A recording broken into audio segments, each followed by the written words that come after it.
Yeah, Marvel's back, baby. Marvel's back, right? Woo! Yeah, Marvel's back. Oh yeah, man. What's happening, everybody? Marvel's Welcome back to the channel. I am DL, and you know what's coming. It can never be duplicated or replicated. This is another edition of my life. And by the 15 attempts that Brucifer has done trying to copy my intro, he's about to owe me about $50,000. I get $10,000 every time he mimics it. I owe you $49.99. Nah. Exactly. Exactly. But yeah, I'm back, guys. I know it's been a minute. Yay. Yes, I appreciate everyone's patience with me. Lots been going on with my life as always, but trying to get back into the swing of things as far as giving you guys my reviews, my podcast, and of course my lives. Trying to catch up with as much as I can. I know I'm kind of going a little out of order. I know I don't have my what if and Friendly Neighborhood Spider-Man reviews out there. I'm going to plan to get them out as soon as possible. The What If review should come out in the next couple of days, and then I'd still need to catch up with Friendly Neighborhood Spider-Man, hopefully before Daredevil Born Again comes out. It is peak. Let me just tell you that. It is peak.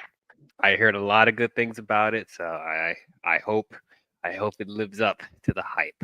But anyway, we aren't talking about that, but we are journeying back into the Marvel Cinematic Universe.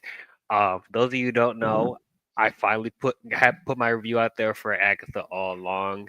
If you guys haven't seen my review for that, check out my channel. It's just a regular review. Didn't have time to do it live for it, and honestly, I didn't want to do it live for it. But it's up there if you want to check it out. But today we are talking about the most recent film installment of the Marvel Cinematic Universe, Marvel Phase 5. We are talking about the highly anticipated Captain America Brave New World, the fourth installment of this Captain America franchise in the MCU. And joining with me today, first of all, I have from Blue Cinema, we have Blue Jay. Uh, sorry, I sound like death right now. I'm coming out of a cold, but Oh wow. but shit sucks. But that's not gonna stop me from talking about this movie with you guys. So what's going on? Yeah, everybody is catching the bug. Yeah, I know. No, dude, literally, same here in Idaho, man. Like I was talking with one of my neighbors recently about the sickness. He's like, yeah, dude, it's getting to the point where because one of my neighbors who lives right next to me, he was talking about like, yeah, man. So because one of his friends works at a school and it had to shut down because of whatever this sickness is that's been going around. I'm like, fuck.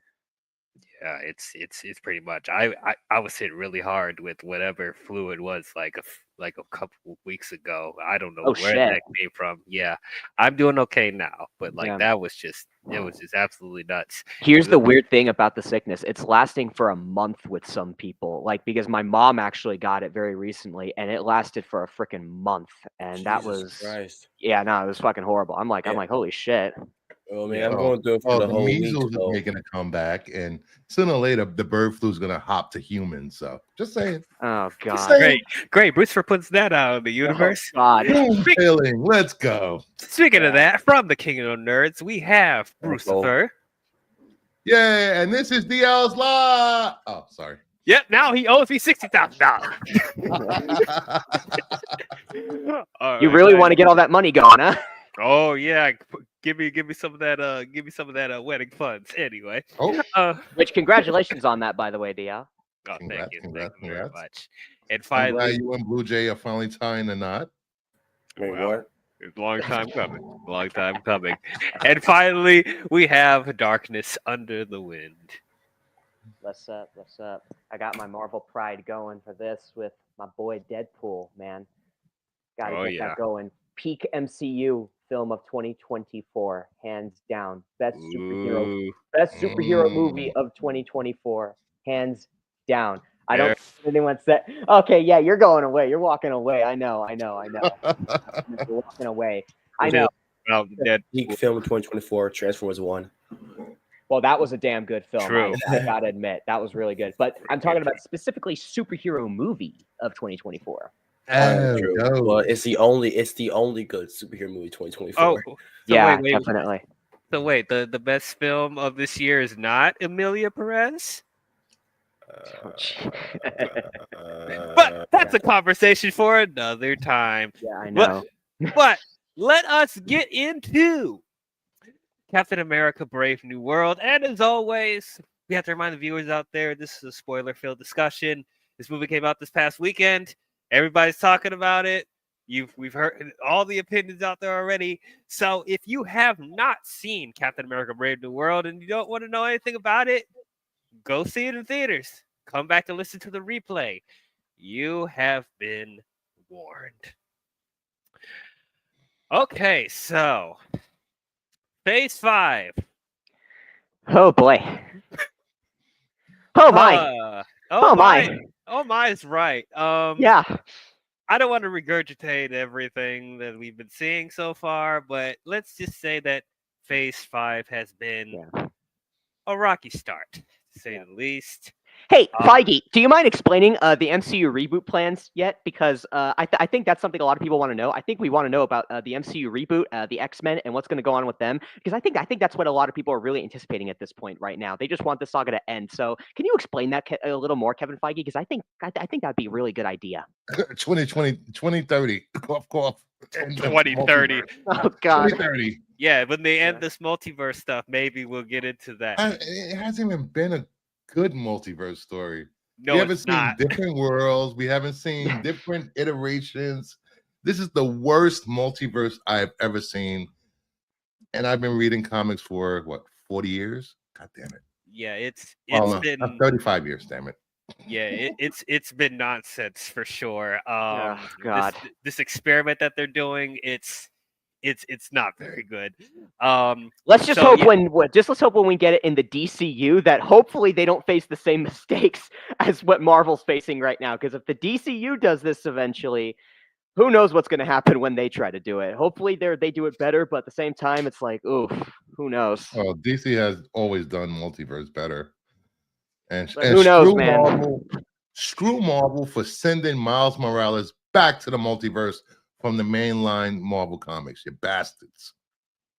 Well, we can hope that maybe they'll eventually come into the live action stuff, after we're still waiting up for that Spider-Verse 3.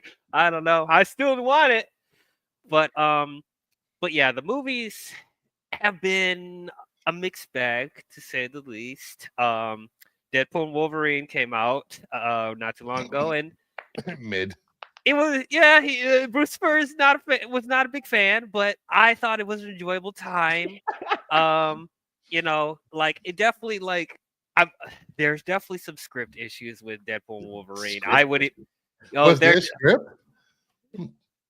More or less. If you didn't get the writer of what was it? The writer of Moon Knight and She-Hulk on it, maybe it'll be better. But I mean, they very recent weren't fuck She-Hulk. Kill it to death. Grab a bat and swing it into the pits of hell. Oh, I thought exactly. Moving on. But anyway, so that came out recently, and it did really well critically, and the first Deadpool film to make $1 billion, the first Deadpool installment to officially be in the MCU. So a lot of people are thinking, yeah, we're gonna ride high on it. We're getting back to the swing of things. Marvel's gonna be back, right? Well, not exactly, because then you still have the garbage shows that came out. I will just say up front that Agatha all along, no, not a fan. Penguin beats it. Beats it. Look, Agatha all along was the best thing that MCU has put out in the last 9 years. Damn it! Look, What's wrong with you? I really don't understand this overwhelming love for this show. Now, I don't think it's horrible or anything, but I'm like, this is not what I wanted. Not what I wanted at all. And then to give a little decent. It's decent. Yeah, I'm glad people are coming around to it, I guess. And then to give you a little preview of how I felt about What If season 3, because the first 2 seasons I love, and I think is one of the few things that's actually taken advantage of the multiverse stuff and actually seeing different timelines. I thought that was actually exciting. But then we get to season 3, and it was a big disappointment. I don't know what the heck they were doing with season 3. It and for that to be the last season and they give us that crap, I'm gonna go full in depth with my review. But like for me to be saying it's a letdown, that's putting it lightly.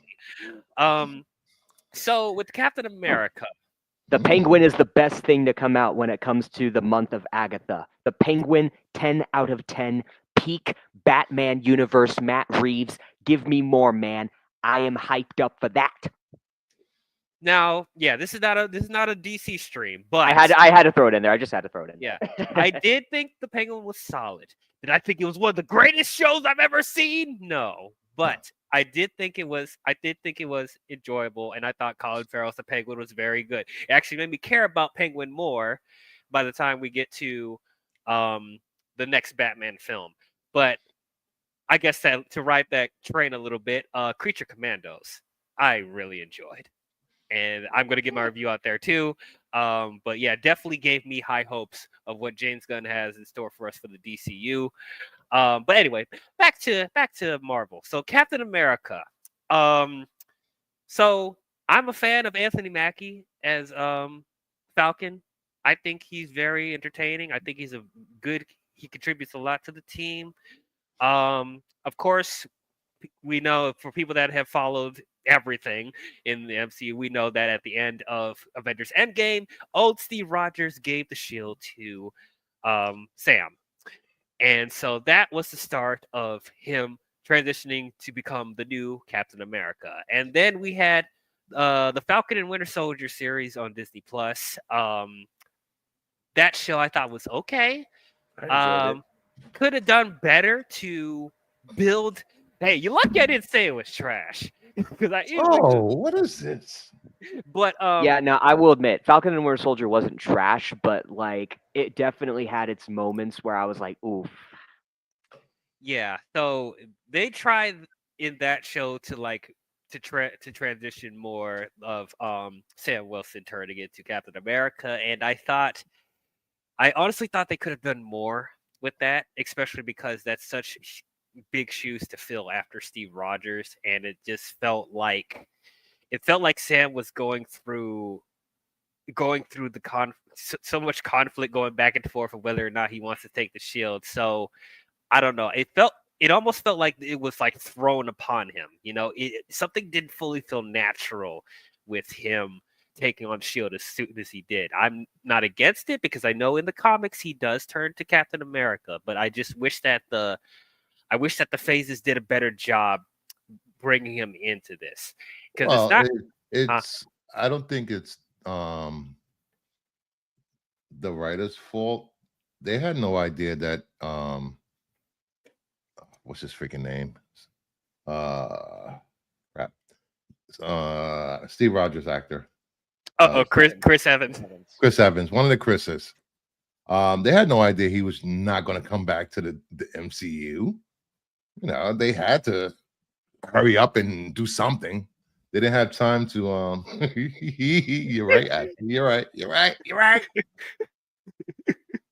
You know, even I will say, even with when Sam became Captain America in the comics, there was and still is pushback about that. I don't know. I think Sam has deserved it. He has been by Captain America's side in the comics since the 70s. Where was Bucky? Just say, where was Bucky? That is something. Even though I was never expecting him to take the shield, like they could have played with that a little bit more in the show, you know, because he's one of the main characters, right? And it's like he was also Steve's closest friend, so they could have played with that a little bit more. So that's the type of stuff I'm talking about. You know, it's like there's a lot more storytelling they could have done to make us transition into it better, but like yes, they did this in the comics, but it's like it feels like they did a better job like doing that in the comics than they're doing it in the show. Um, Granted, I think he looks great in the suit. I think he fits into that role really well. He does have a leadership mindset. So he has the elements to be that. But like I say, it doesn't. It also doesn't help that phases 4 and 5 have not been very great, and so this was just adding fuel to the fire of like, what are they doing, man? I don't know what's going on. They have no direction in the MCU. Who are the Avengers? Buddy, buddy, blah. But I'm rooting for him. I'm hoping that he'll that he'll be more accepted. I'm not expecting him to do the exact same thing that Steve Rogers did, make the character your own, make the mantle your own, but still keep the essence of what Captain America is. So with this film, there has been a lot of stuff going on behind the scenes as far Oh, as oh boy. numerous reshoots and so many. restructuring of the script, and that that got me a little bit worried. I don't know how many times they said that this movie got reshot. I don't even know what's true about the reshoots. Well, you gotta. Well, this is one of the last Marvel films that came out of the Bob Chapek era. So this was announced during that time. But That is actually true. This was And it was filming during a writer's strike, so they had to do multiple rewrites and reshoots once it was over. It was filmed and edited, but until Bob Iger came, and then Marvel has like all creative freedom again. They had to redo everything, and then they got all these crazy, like I think one actor, was it a one Israel actor they got talked about, and it was just like, yeah, it's a mess. It's a mess. Yeah, I know what you were gonna say. Yeah, I've heard about that too. Uh-huh. So, but do we truly believe everything scoopers say now?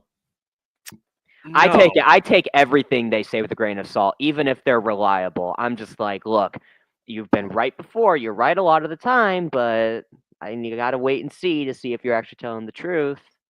Yeah. Because them saying the budget for this movie was like 400 million, and then the trades come on and says 180. Right. $100 million. Which can break.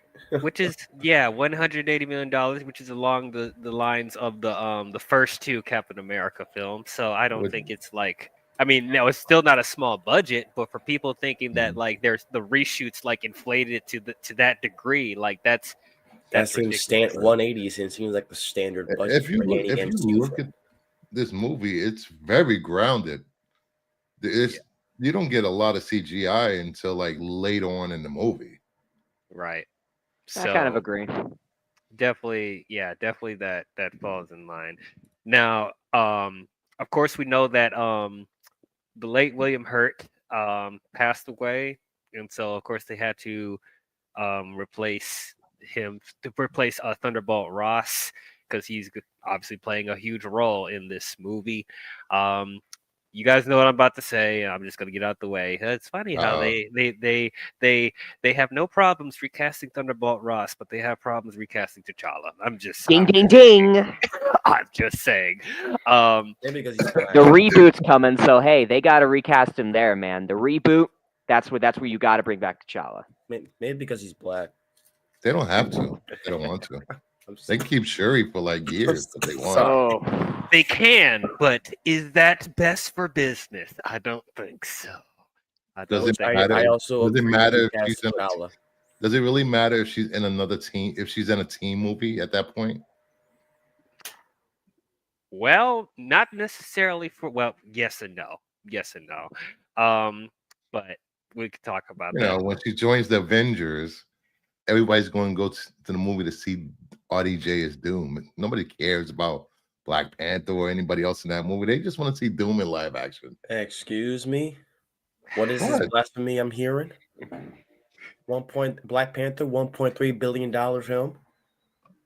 Who is Kirk? The first ever black person movie, the first ever black director to have $1 billion Actually, no, that was dated. People will not care. People love people. It kills me. I go. I watch some old streams, and people love Wakanda Forever. And Who?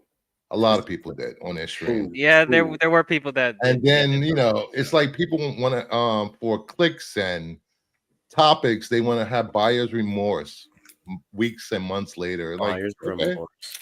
Buyer's remorse.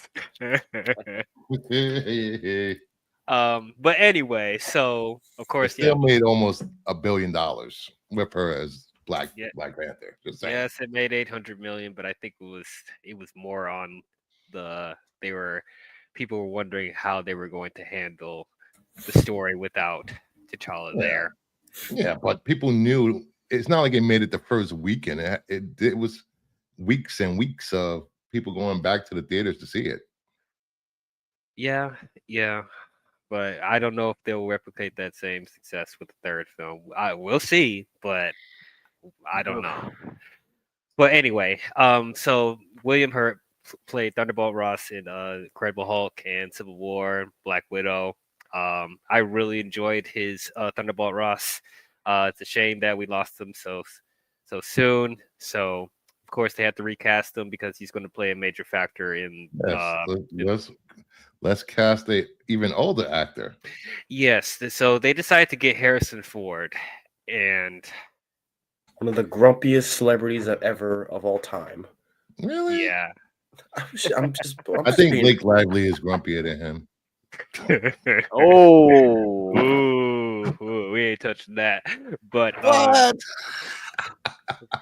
I'll say this. Look, I love Harrison Ford.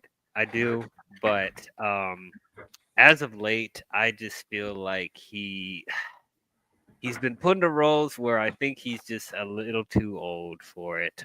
You guys know how I feel about Indiana Jones and the Dial of Destiny. We don't have to regurgitate that. And I'm even surprised that he wanted to play a huge character in the MCU. Like, this is the last role I thought he would ever accept. It sounds like it's beneath him. Like, I don't want to be no damn movie. I don't want to be tied to no franchise again. Even though Indiana Jones has been a franchise for 40 years.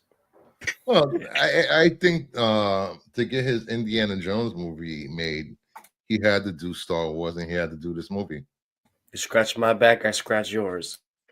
I guess so. Probably. I mean, who knows? So my only thing about that though is like it seems like they're elevating Thunderbolt Ross's role, and I'm just questioning. Harrison Ford is 82 years old. How long do they expect to use Thunderbolt Ross with him playing it? Like, depending on how you be handled after this. Like, we'll talk more about his character when we talk about the movie, but just like, how long is he actually going to be able to play this character? You know what I mean? So, well, I'm pretty sure they have footage of him transforming into the Hulk in the raft that they can use and just say he's permanently stuck as the Red Hulk. Just saying. Maybe we could see him again in Avengers Secret Wars. I mean, like that. I mean, Secret Wars is going to be the end all be all for the MCU that we've come to know since 2008 with the first Iron Man film. So I mean, like, they could just insert him in there and just and then like all sorts of other crazy stuff. And hopefully he doesn't break a hip and need hip replacement surgery. Right. We're thinking about stuff like that. That's what I'm just concerned about with him. But like, regardless, he got out of bed and broke a hip. It's possible. Things like that happen at that age. What? I'm not being harsh this time. I mean, and I'm not to say that William Hurt was like a young man, but like because he was like in his 70s when he passed away. So it's not like we're expecting a way younger man, but just like 82-year-old Harrison Ford. But regardless, the more we start to see from this movie, I forgot to mention that this movie was originally supposed to be called New World Order. Yeah, that's for true. Punked out. They should have kept the title. Too Should sweet. have been called Aaron World Order. Who? Oh my God. Oh. See what they did there. See what they did there. But yeah, then they decided to change it to Brave New World, which I guess it's fine. Like either one, Meh. I don't really, I wasn't blown away by either title, but anyway, anyway, the more we started seeing from this movie, the more it started to not really feel like a Captain America movie. It almost felt like Incredible Hulk 1.5. That's what I've heard people say. I was like, huh, really?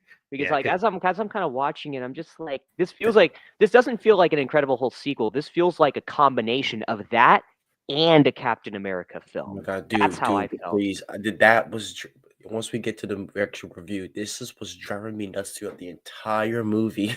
But go ahead.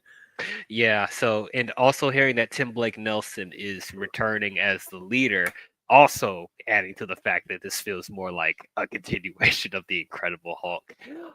Which don't get me wrong, I like the Incredible Hulk, and I've been waiting for them to just they've been implementing more Incredible Hulk stuff in the MCU as of late, but actually seeing Tim Blake Nelson come back, seeing Thunderbolt Ross having more of an elevated role and stuff like that, and the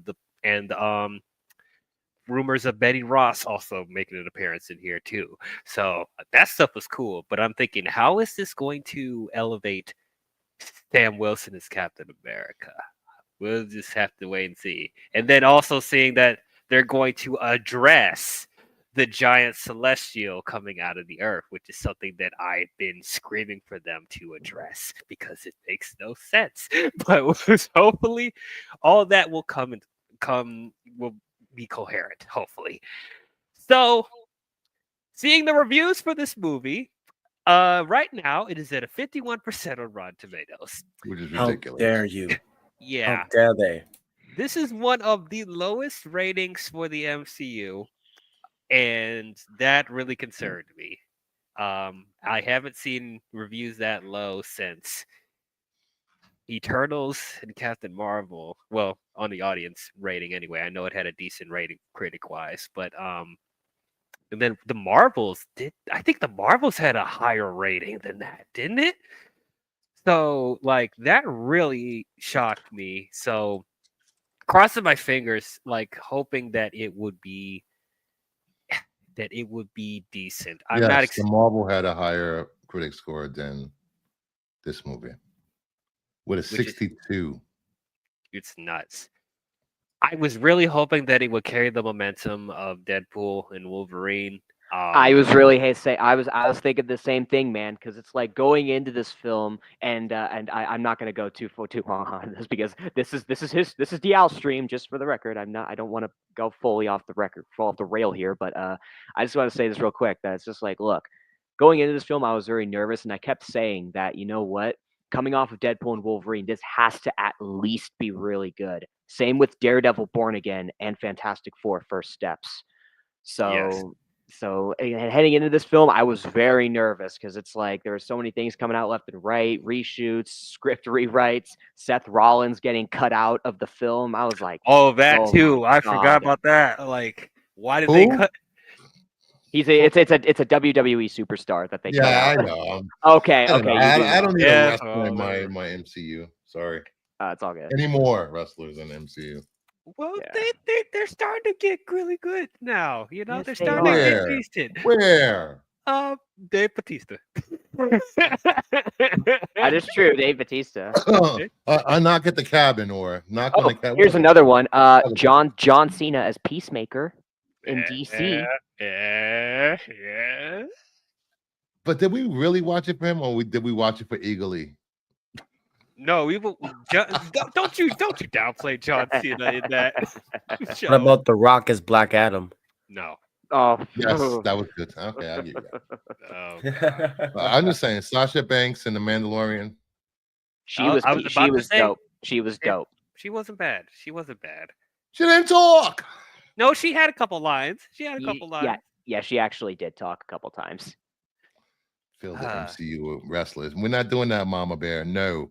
Oh yeah. WWE MCU. Anyway, let's get to Well, our they have actual the topic. same writers anyway. Oh God. Oh, thank you for reminding me. The director they got for this movie, I forgot his name. But Julius Ona. Julius Oda. Oh boy, here we The go. biggest thing he's known for is the Cloverfield Paradox on Netflix. Oop. Well, oops. Oops is right. I like once again. It's well. I know this is the end of the Chapek era, so that's when they were getting these weird filmmakers that haven't done stuff like this before and have them be like, you Oh, know they've what? been doing Go it. nuts, man. Do Well, they've been what you do. well, they've been doing this before Bob Chapek came out. Like, remember the Captain Marvel directors? I forgot. It was a dude and a female. They directed Captain Marvel, and it's like their only film that made $1 billion, and they make like stupidly small drama films, and this is their only big film It's that like they got. was And it they Anna Bowen and Ryan Fleck? I yeah, think that's yeah, the names. those two, like their names haven't been like popped off or none. They just But kind of just came and went. but to be fair, this movie was directed really well. We can't blame the director for the script. It at some was point. directed decently. It was better than I thought it was going to do. And then Chloe Zhao with the Eternals, and Well, at the very least, that movie, I don't like Eternals, but at the very least, at least it has a style. At least you know that it is a director, not some small person behind the chair that just don't know what the hell he's doing with the. He's like Homelander from The Boys, where he's looking around, he's like, "What the fuck?" right, and then like the director of Candyman 2021 doing the Marvels. I'm like, okay, Are we all getting right. horror in here? Well, obviously they had Are we to. getting a battle axe in here? Someone with the axe just going to chop someone in half or what? Well, obviously they had to pitch a really good treatment. So, and That's true. we don't know how bad the other treatments were. Right. Yeah, That that's were true. put with them. And They getting a could have bunch of been. Rick and Morty writers for some of these shows. I'm like, Tiger could have pitched something for this. it's weird. It's weird. But anyway, let's get to actual thoughts. What did I think about Captain America: Brave New World? It's fine. It's fine. Um, I I don't hate this film. I don't love it either. I'm completely in the middle on this. Um, this was not the disaster that people were making this out to be, or what I was fearing that it would be. But this did not move the needle for me. Um, and it's a shame because, as I said, I was rooting for Anthony Mackie as the new Captain America. I thought he could do something really good with this. And honestly, this is not his fault. It is not his fault. Yeah, I don't blame him. I don't blame Harrison Ford. I don't blame anyone like any of the cast for this film. This isn't their fault. It's the writers' fault because this film. Anyway, I'm gonna talk more about it when you get to me. But yeah, oh boy. Yeah, it's like it's a serviceable action movie. Once again, it's trying really hard to emulate the tone of Winter Soldier, and for the most part, tonal wise, I think it does that. But as far as the nuance from the Winter Soldier, I don't think it's quite there. I definitely could tell that there are reshoots. I definitely could tell that they were trying to restructure things in the movie, specifically in the first half of the movie. But once again, I think people were taking it a little bit out of proportion. This this now I'm not expecting this to like completely like set up to a whole bunch of things. I'm not expecting this to like be like a super groundbreaking film just because it's Captain America. What I'm mainly focusing on is this do I buy Sam Wilson as Captain America? Do I buy him possibly trying to form another Avengers team? Because I'm not spoiling that either. This is a spoiler stream, so who cares? But like, Yeah, who gives a shit? But they do talk about in the trailer that they want to rebuild the Avengers. Do I buy him possibly doing that? Yes. Yes. But he still has a lot of work. I understand if people aren't fully on board with him as Captain America. I understand that. Captain Nick Pick. Oh my God. Thank you so much. I didn't want to say it. It's funny because she didn't love the movie either, so I'm wondering like what am I nitpicking about? She's even less favorable about Sam Wilson as Captain America, but I digress. But like not true. Okay, sorry, I don't mean to put words in your mouth. But the last Oh time wait, we were talked, you guys in the same theater together? Are like you when we sitting talked, in different rows or something? Because the I don't know, capping is just real right when we now. talked about it, like Saying. it felt like she didn't. Oh, she just doesn't like Anthony Mackie. As an actor. Shit. I was like, "Are you Dang. sure y'all saw the film together? I mean, y'all engaged." Mm. But anyway, it's like I feel like the nuance that Steve had in the first couple Captain America movies, that's what Sam Wilson needed. I'm not expecting him to do the exact same development that Steve Rogers did. I want him to be his own person. But as far as that, like I said, they didn't spend enough time with him fully getting into the mode of Captain America. It just feels like Cliff Notes with him.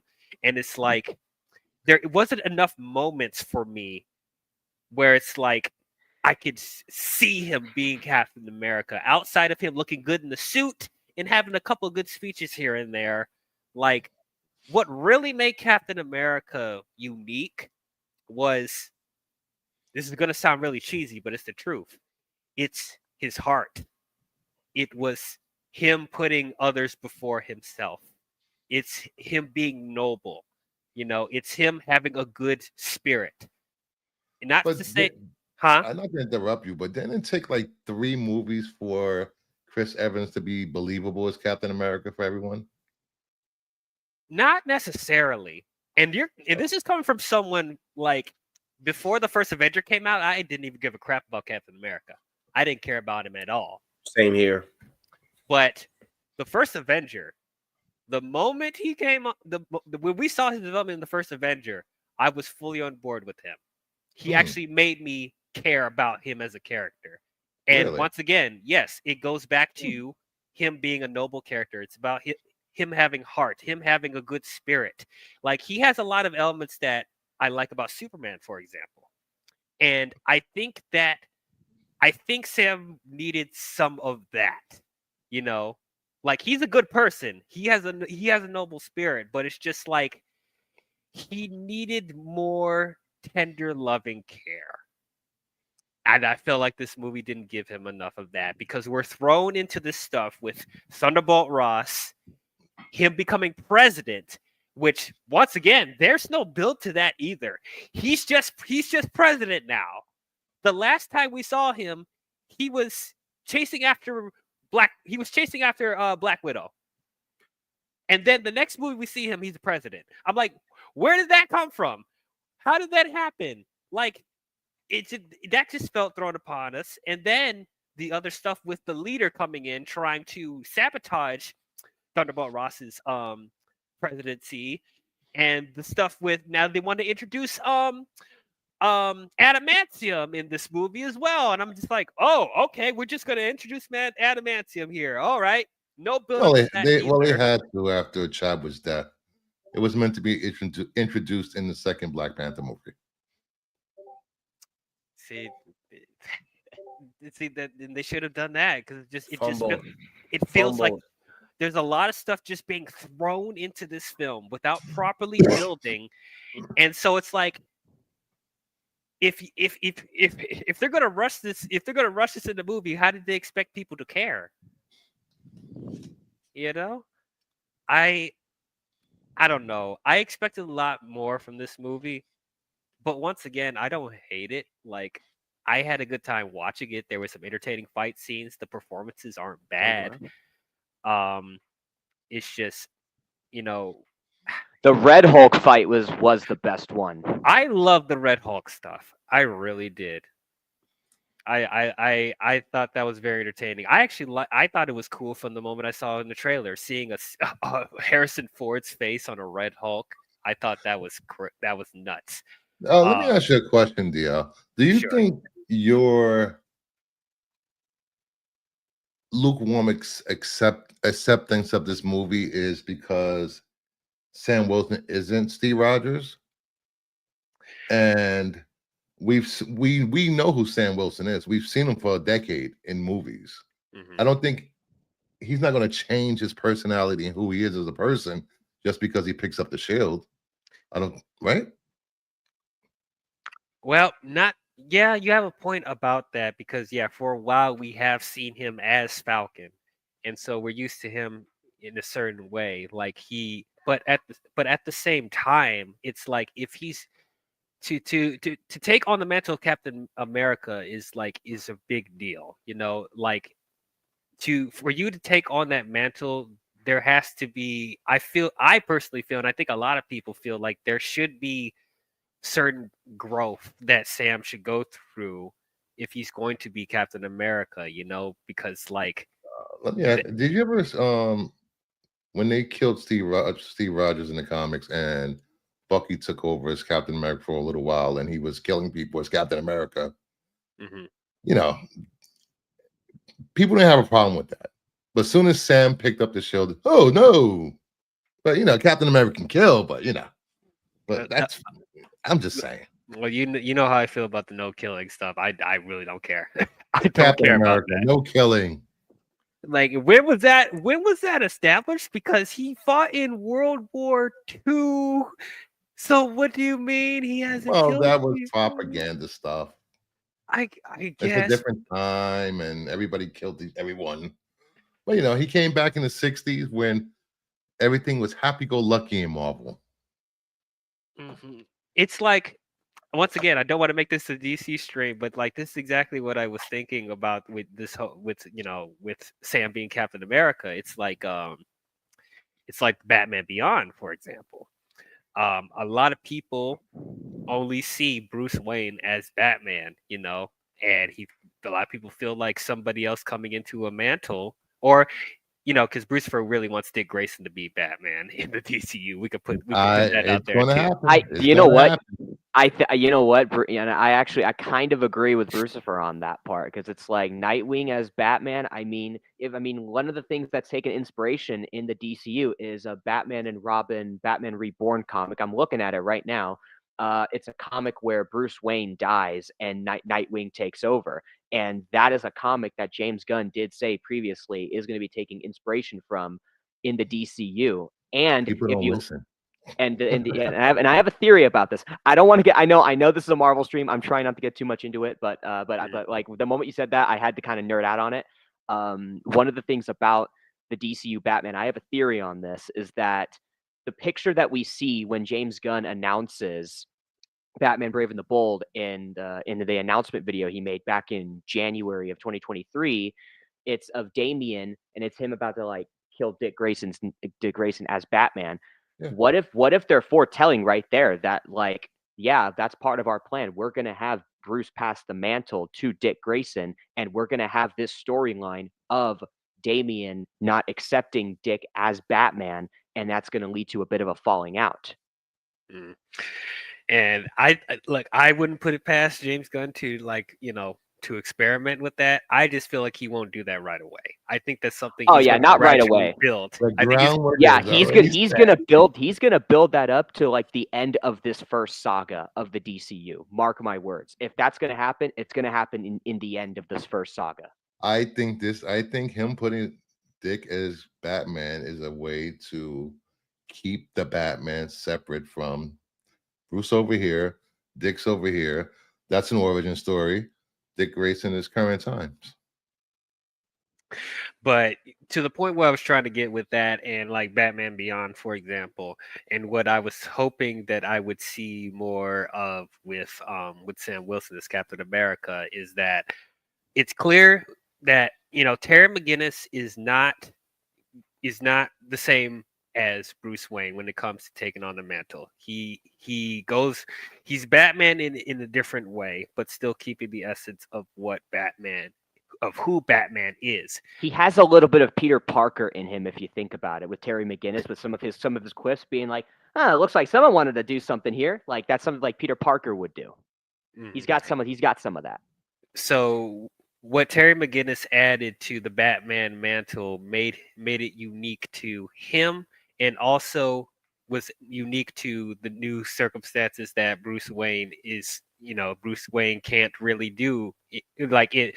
What am I trying to say? Terry McGinnis as Batman in Neo Gotham, the way he's able to adapt and play to his strengths and sensibilities, and while still keeping the essence of Batman.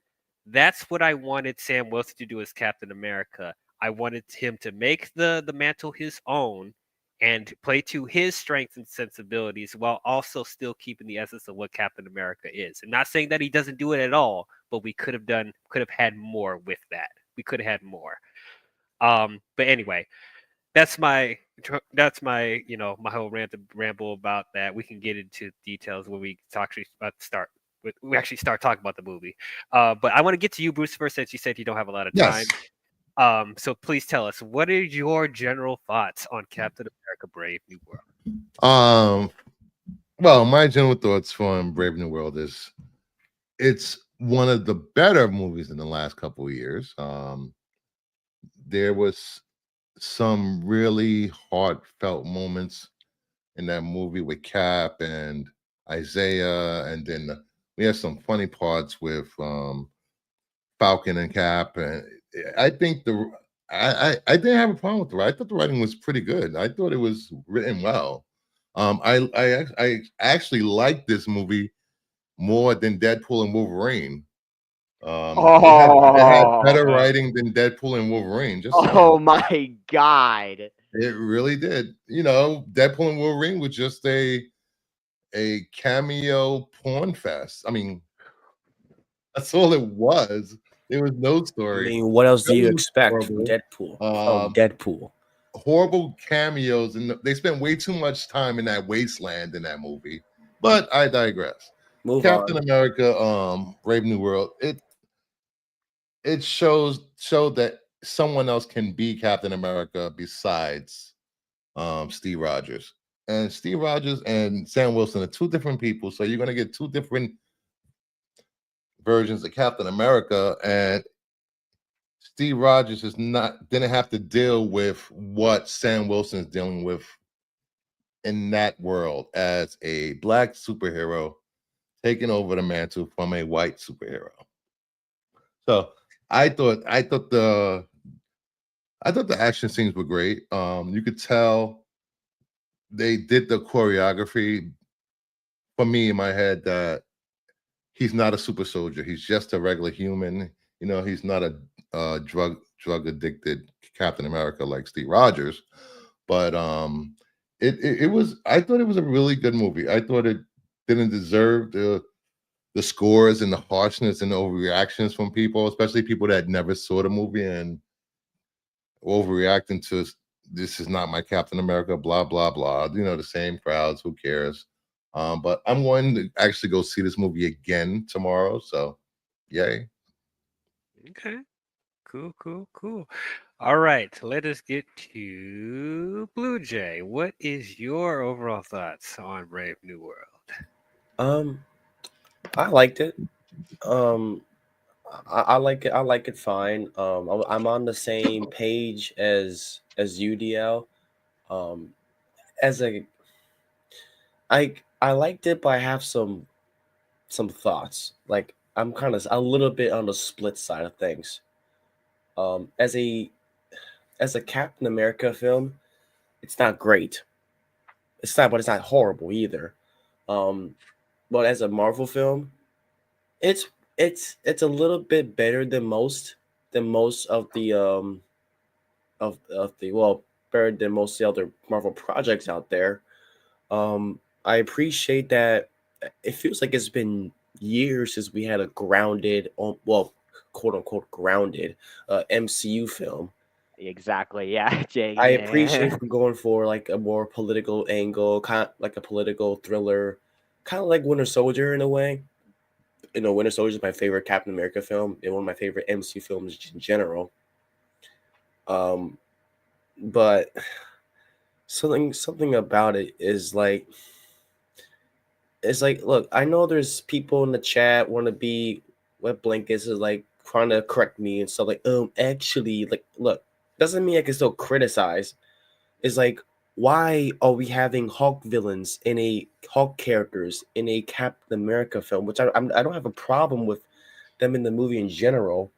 It's just like this is a sequel to a movie that came out like 17 years ago, and Geez, 17 it's years? almost. Holy Oh, shit. Hulk was like June 2008. I remember I saw that film when it came out. I liked it a lot. I Oh my was gosh. also Iron Man's about to be turned 17 in 2 months. No, 3 months. Yeah, like that sink in, you guys. So We're old. it has some good ideas here and there. Um, but I was never bored. I was never bored with it. Anthony Mackie is really, I mean, he commands the screen. Like I really like him as Captain America. I mean, I like that you know, Steve is more about brute force when he's in combat. He's more tactical with his wings and his gadgets and stuff. I like that difference, like the difference between the two. But I mean, we didn't really talked about this. I like Joaquin. I mean, I like Joaquin. I mean, he was a little one. He was a tiny bit annoying because he was kind of like trying to be like the movie's comic relief, but there's barely any Have you humor met in it. people from Florida? Who gives a shit? Woo! He was giving them Miami vibes. Okay. What's sugar? What? Oh, come on, Ashley. What's sugar? Because I'm not saying like, oh, this is the bad. This is horrible. Come on now. Stop. Pick a side, Blue Jay. Pick I'm a not side. picking no side. I'm actually being fair. People don't know what sugarcoating is nowadays. Uh, Ooh. I'm just I am not messing with touching you. that one. Huh? I am not touching that one. Popcorn ready. Go ahead, Ashley. Get him. Oh, wait, get me, God. get me. I'm just like, love you. I love you, Ashley. So, yeah. It's just you got these. I mean, it's just so hard, so weird to explain. Like the leader. I like the leader's cool. His plan doesn't make any sense to me. I mean, I'm surprised that surprised Bruce actually like. Oh yeah, his plan is great. This is a good plan. His plan makes a total sense. I'm like, okay, yeah. Go back to jail after the reason why you want Ross to get him. You don't want Ross to embarrass Ross because you was in jail. Now you want to go back to jail. You embarrass Ross, turn him to the Hulk, and then you go back to jail. I was like, 17 years. That's just lazy writing. I was like, there's 5 people wrote this. Remember, 5 people wrote this thing. Oh my Right. God. Are you wait? You're joking. Please tell me you're joking. Look it up. That's true, actually, because Oh I my saw the God. I saw the credits, and there were like 5 people with writing credits. I'm like, oh my God, that Holy makes I have shit. a feeling. You guys have this rainbow and unicorn view of the MCU. The writing has always been bad. I'm sorry. It has not been award-winning writing ever. I think I'm saying, just saying. I think you have a bad case of blissful ignorance, Brucifer. Stop it. Get some help. Because Go ahead. every time we get into these conversations, we talk about a topic, and then you always go, Since when does this have good and been good anyways?" I'm like, What the fuck does that? No, have to do I'm with- not saying when it was. I'm just saying that the writing for MCU movies, it's been exactly the same. It has Really? been very popcornish jokes and stuff, and it's just You know, it's more than that. I don't Dude, see it, but that's Bruce, just me. Bruce, we are over 30 movies in. Yes. 35. Not every, thank you, 35. Not every franchise is able to accomplish this without having some good writing in it. You know? Now, now you're Really? absolutely right. You're right about one thing. This is not Shakespeare. This is not award winning writing. However, these movies are doing a good job establishing these characters that nobody gave a crap about. Nobody cared about the Avengers. Nobody cared about Guardians of the Galaxy. Nobody cared about Ant-Man. Nobody cared about any of that. But these movies did a good enough job writing wise to not only make you care about the characters, but care about the world that they establish and care about the stories that they are telling. It may not be award winning, but it's good enough that people still kept coming back. So So you gotta give some credit. I'll for that. compare it to Star Wars. Star Wars has always had bad writing, bad acting, and people keep going to see that. All right. Just saying. That's So- another thing too. Like Star Wars has some bad writing in it. It does, but It does. they That's do not- good enough. The prequels were horrible. Well, not Revenge of the Sith. Oh, but there's another Revenge of the Sith defender. Here we go. Yeah, I know. I'm gonna defend it. I'm gonna defend it. I'm Wow. gonna defend it. Oh, Well- I'm a Jedi, but I'm gonna wager that this little kid in a dangerous race, instead of just taking the kid and the mother off the planet, that would have saved the whole movie right there. Yeah. He left the kid's mother to die, then took the kid off world, and then get to the second movie. And then he uses freaking Anakin uses his freaking Jedi powers to turn Padme into a sim for him, which she obviously didn't like him. He used so it was literally sexual assault that he did on her. Can we move? Can I go back to what I was saying? Go ahead, Back to sorry. Blue Jays. Blue thoughts. Go All right, ahead, go ahead. Back to Oh, him. Back to him. Go knock one nowhere. So yeah, you have all you have all that, and I feel like also one more thing. I think some of the characters, like the side characters, they're just kind of there. You got this what was it, the one the one black lady that like she, No, the black lady. no, her name, Yeah, I know who you're talking about. Leela Taylor, that's her name. So, yeah, she barely does anything. She just kind of just stands around and talks to Sam, stands around, talks to Sam in other hallways, and then I don't think she does a single thing. Even this Black Widow chick, I'm like, oh yeah, she's a Yeah. Black Widow. They do nothing with her, other than she has like the Black Widow suit but blue. Cool, I They didn't guess. even But take full advantage of that. it's like you can tell there was stuff that were cut. Like, holy crap, they could have just left it. They could have just left it there.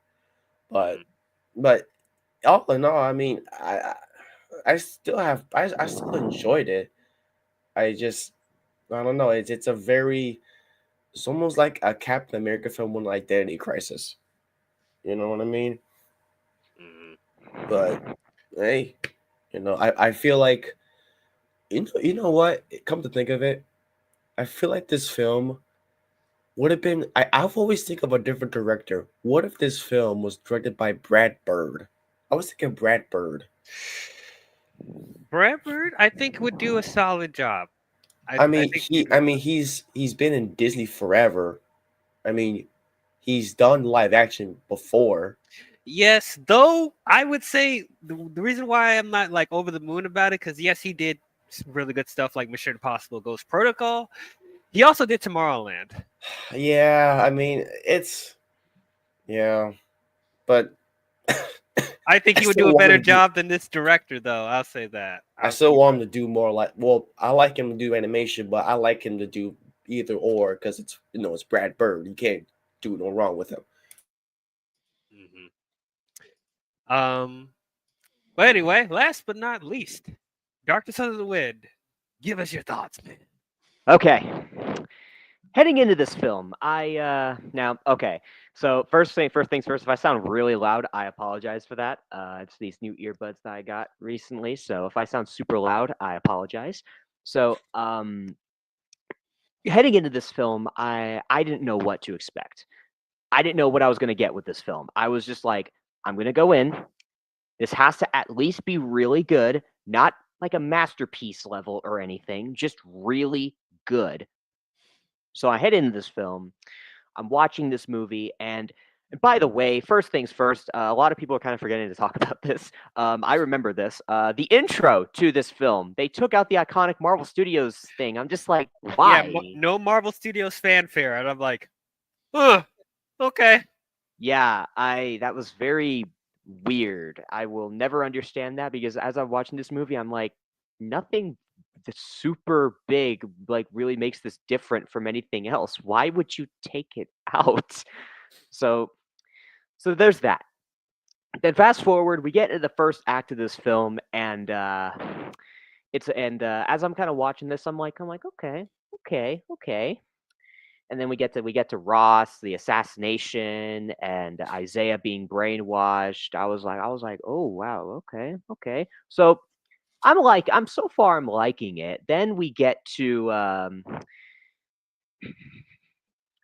Giancarlo Esposito as Sidewinder. I gotta head out. I gotta head out, guys. Have a Okay. good stream. Thank you for having me, DL. And everybody subscribe to DL if you haven't subscribed. And hit that like button, damn it. You cheap bastards. Good night. All right, see ya, man. All right, so anyway, what I was saying is just that Giancarlo Esposito as Sidewinder. This was his MCU debut, and the first thing that we get of him in when we first meet him was pretty cool. I'm like, oh wow, okay, Giancarlo Esposito, he's doing a good job in this acting of Sidewinder. Okay, we then see him again. He's ambushing Sam, and there are so many critiques I have with this scene. Oh my god. So Sidewinder has a hatchet, hits Sam in the stomach, stabs him in the chest, and he's not even phased. He's walking around still taking cover like he's on super soldier serum when he's not. I'm like, what? How are you even up? And then Wait, I didn't even notice that until you pointed that. I was like, huh, he is just walking like with a fucked up. He was like all stabbed and shit, like, hey, yeah, he gets hit with the hatchet and stabbed in the chest. I'm like, how are you not phased? Walking around with both of them, just walking around, and he just casually pulls them out. I'm like, yeah. Okay. Yeah. I'm like, what the fuck?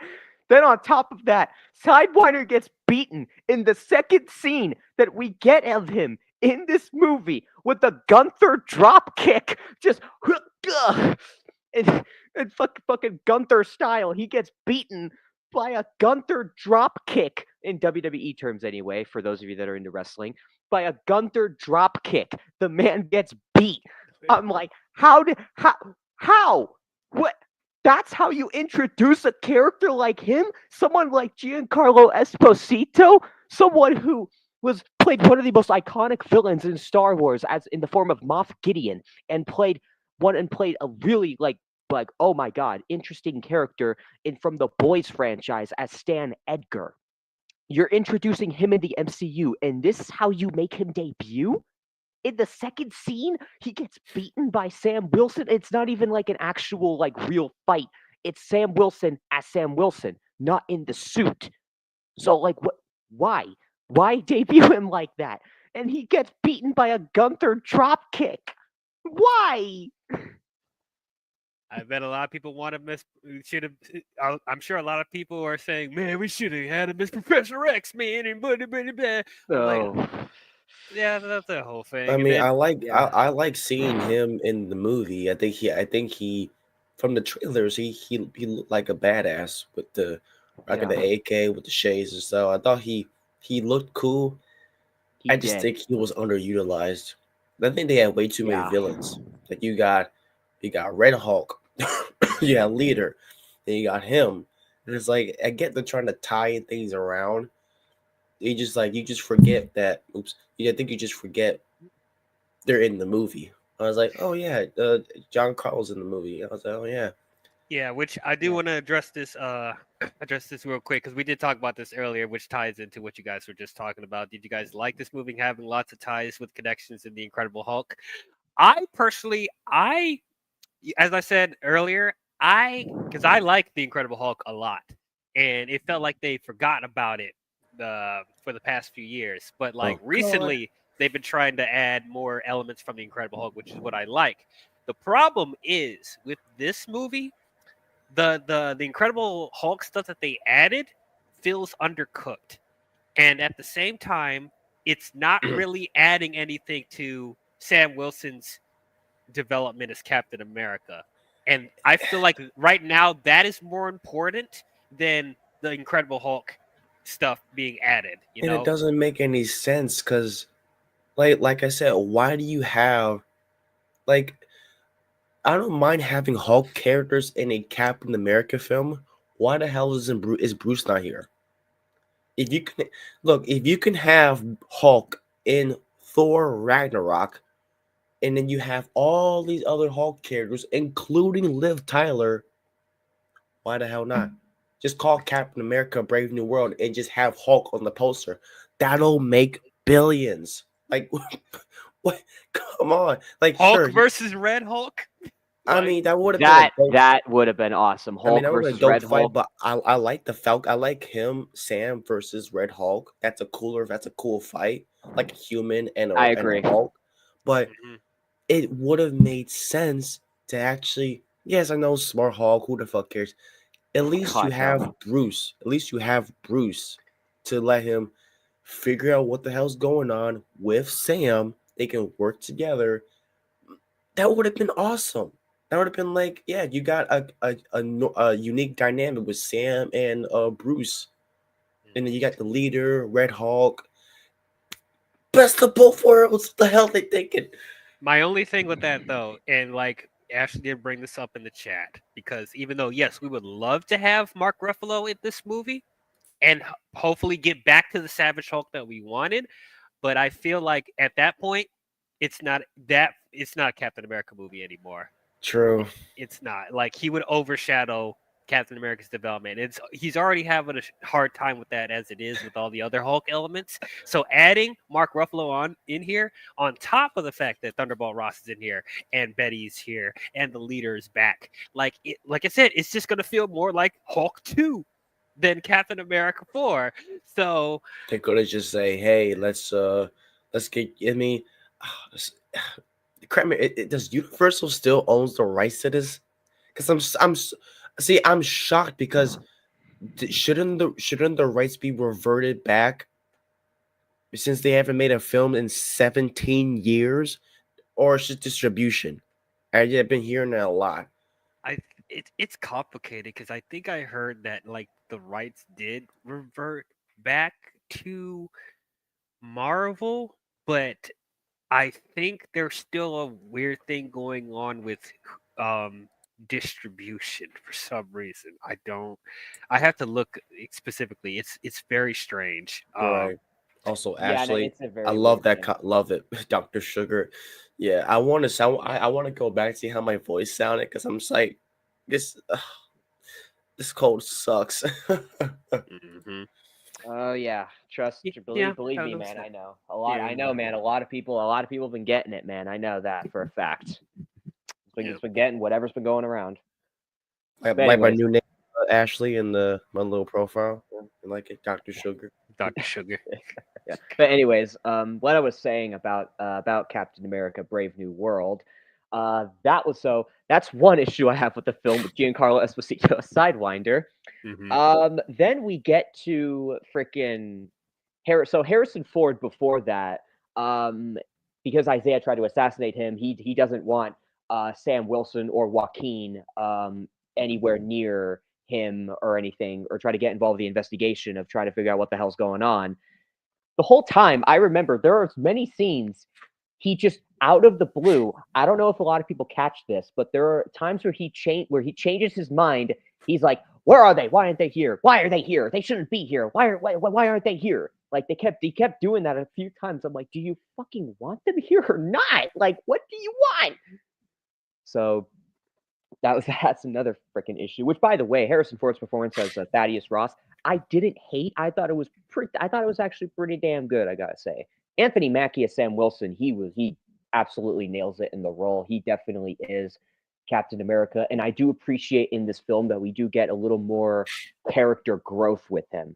And to like, he's like, there's self-doubt within himself on like, am I a good Captain America? Can I really like live up to what Steve Rogers tried to do when he was Captain America? And that was yes, I have Batman posters in the back. I'm a diehard Batman DC fan. I know this is a Marvel stream. I know I can't help it. I love Batman so much and DC. What can I say? Even though I'm more of a DC fan, I like Marvel too, though.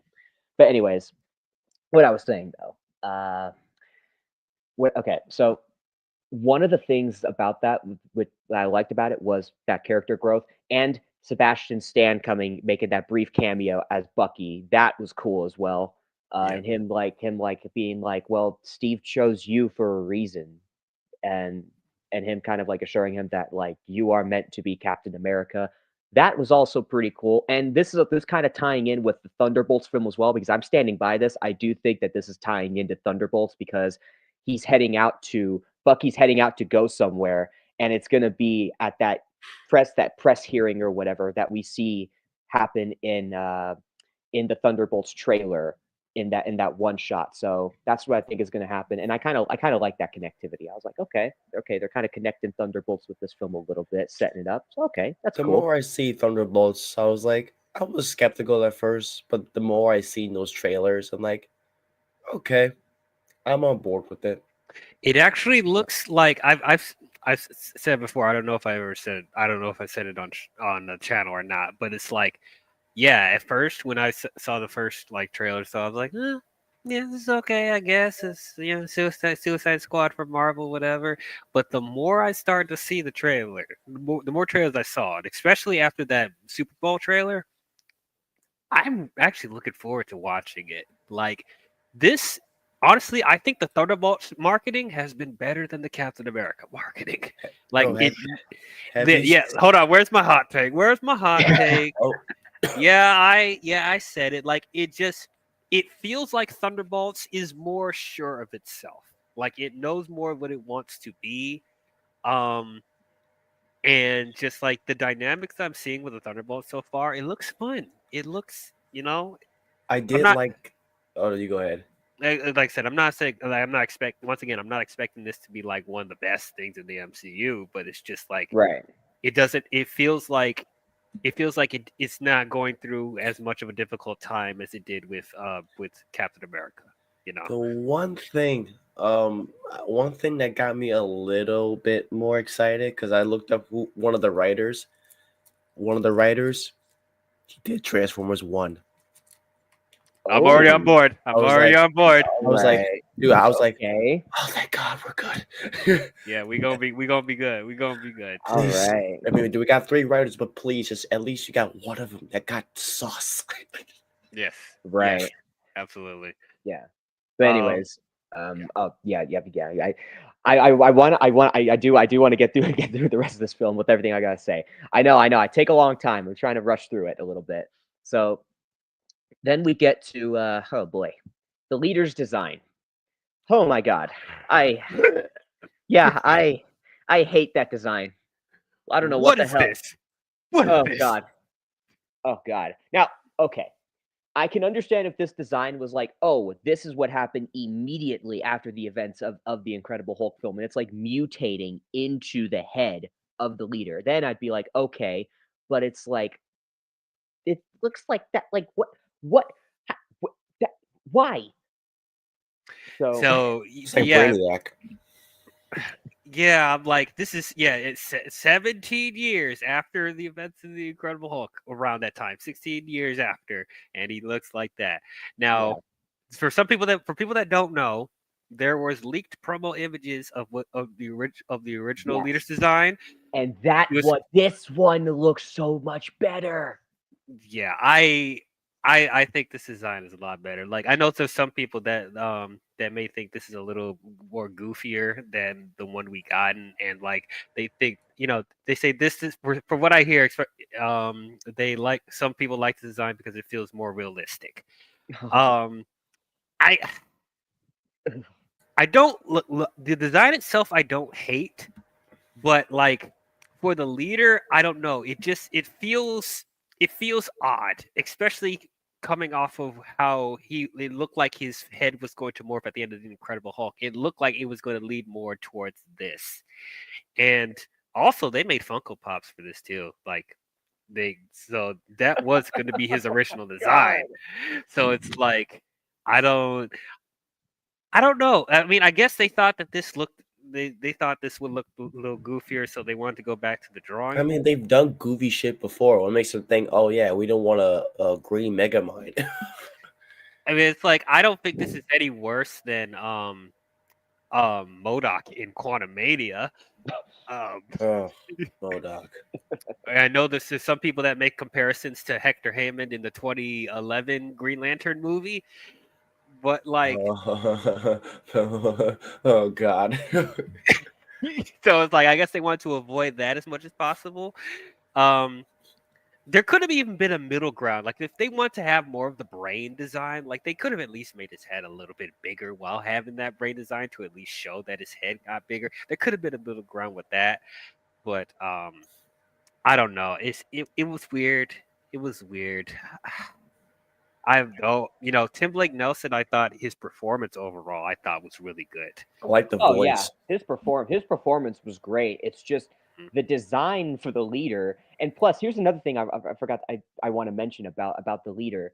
And when we get to the third act, it looks like it's his head is different, like it's like mutating. Like when we get to the third act, I noticed that. I'm like, wait a minute. So years ago, then this happened, and then fast forward to the present of the MCU, and it's like still like mutating. Why is it taking so long then? If they're planning on doing that, like what? Why? Why is it slow? That's the thing. It's like the passage of time. It's like there's not really a clear passage of time, like, or there's no in betweens to establish how this stuff happened. Like, this is what I've been talking about before, not only with the leader, but just like, how did Thunderbolt Ross get to be president? Like, it's this stuff right here. It's just like there seems to be a lot of in between that we have not seen. So it's like it's strange. It's like like I said earlier, I'm glad that they are implementing more Incredible Hulk stuff, but at the same time, it's just thrown upon us. It's like no build with all these freaking shows they want to put on Disney Plus and all these other movies they want to release. Like, they couldn't have spent like a couple of these installments like properly building to stuff like that. It's odd. It's odd. Yeah. Yeah, well, I mean, especially because it's like the Disney, like there are so many Disney Plus shows that are just either mid or flat out bad, and they're like a lot of them have like no importance to the overall build up to the end of this saga. So it's like, what are we doing here? The only exception though being Loki. That's it. Well, I mean, who knows what's going to happen with Loki now, because Marvel Studios decided to be stupid and get rid of Kang, which I will never understand or forgive them for. Which, right? Yeah, Feige. I mean, the Kang experiment wasn't working for them, so it's like, I mean, you let him get beat by Ant-Man, so how he recovered from that, man? Well, I don't know if it's true or not. I think they halted development on some of their shows. I've heard about that. I mean, which good. I mean, I kind of want them to just not make make shows, but at least make a handful. Just don't make like, I don't know, a Louise spinoff. Here, I have a theory about the whole Disney Plus stuff with the MCU. I have a quick theory about that. I think the reason why a lot of these Disney Plus shows and movies too, actually, are getting like halted is because I think Marvel Studios really wants to like just get this multiverse saga over with, and they're gonna end this multiverse saga in Phase 5, and Phase 6 is going to be the beginning of the MCU reboot with the X-Men, the OG Avengers back, T'Challa possibly, very likely so, and all this other stuff that's going to be going on. So it's like that's what I think. That's why I think they're like halting production and delaying a bunch of these projects in the MCU is because they just want to get this saga over with, and they just want to like jump right into the MCU reboot, like with Phase 6. So that way they don't have to wait any longer and possibly deal with more suffering. That's wishful thinking. That is well, maybe. I could be wrong about this. I could be wrong, but it's like at this rate, I think like that's what they're doing because Fantastic Four First Steps is like we're getting that for Phase 6, and then for the rest of Phase 6 is Avengers Doomsday and Secret Wars. So it's like they could just add that into Phase 5 and then wham bam, that's it for this saga. Now we're on to the MCU reboot starting in Phase 6. They could do that, and I could possibly see that happening at this point with all these delays and production haltings and all that stuff. So Yeah, well, only time will tell. Only Yeah. time will tell.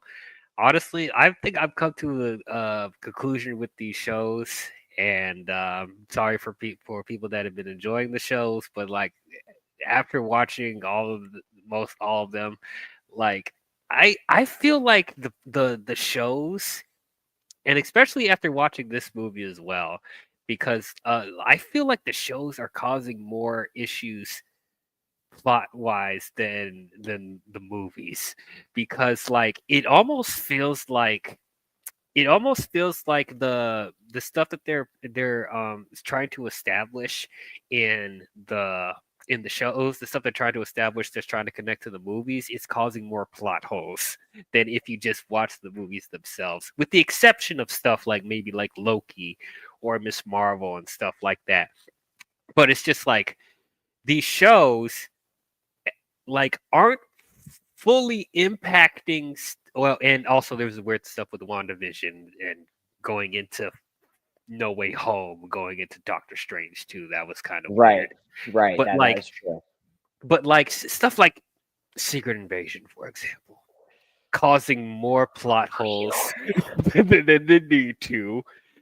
If Rhodey I was taken during Civil War, oh boy, I'm not going to be happy with that if that actually ends up being true of him being taken during Civil War and not at least during the blip in Endgame.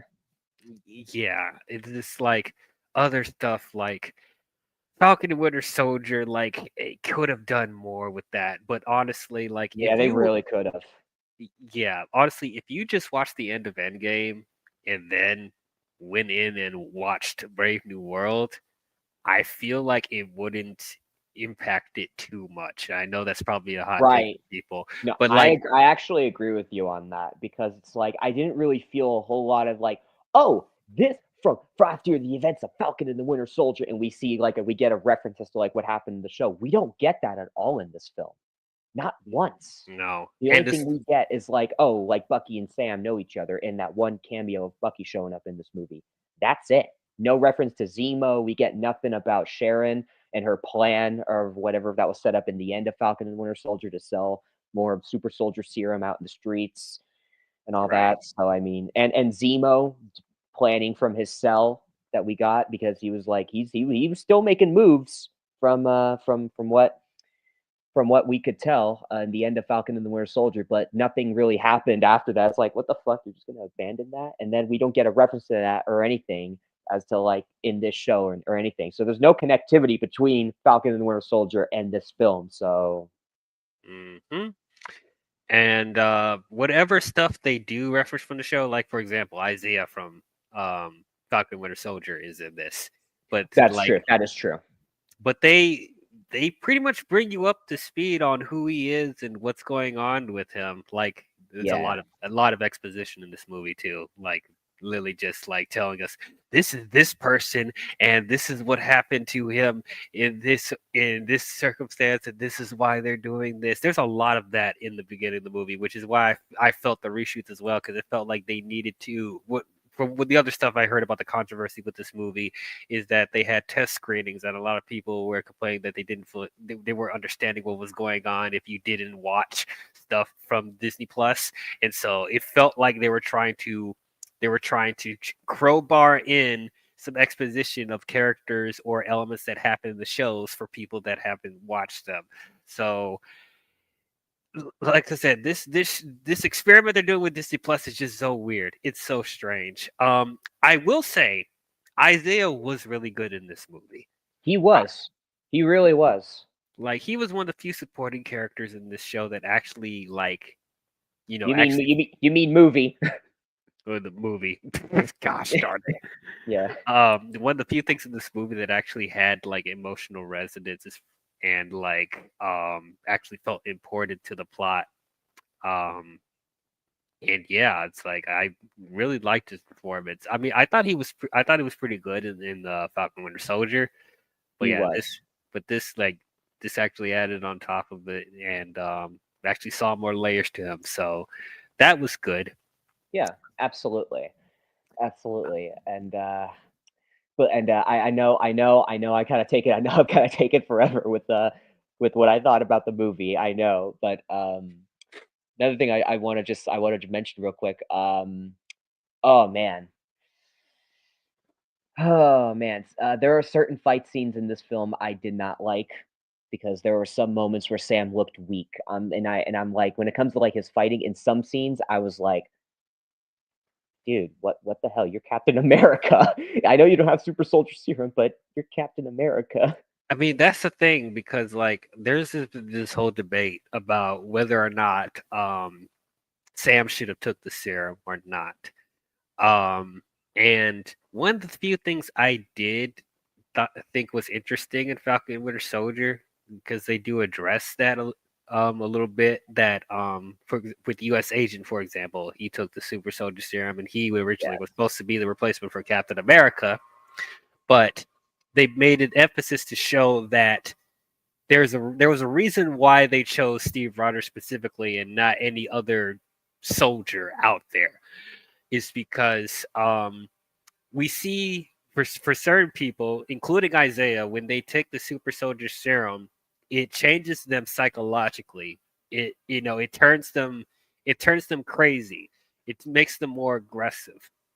So I would say that's another thing that made Captain America very unique and why I say that his heart and like his noble spirit is very important because when he took this because he was chosen because of that in the first Avenger,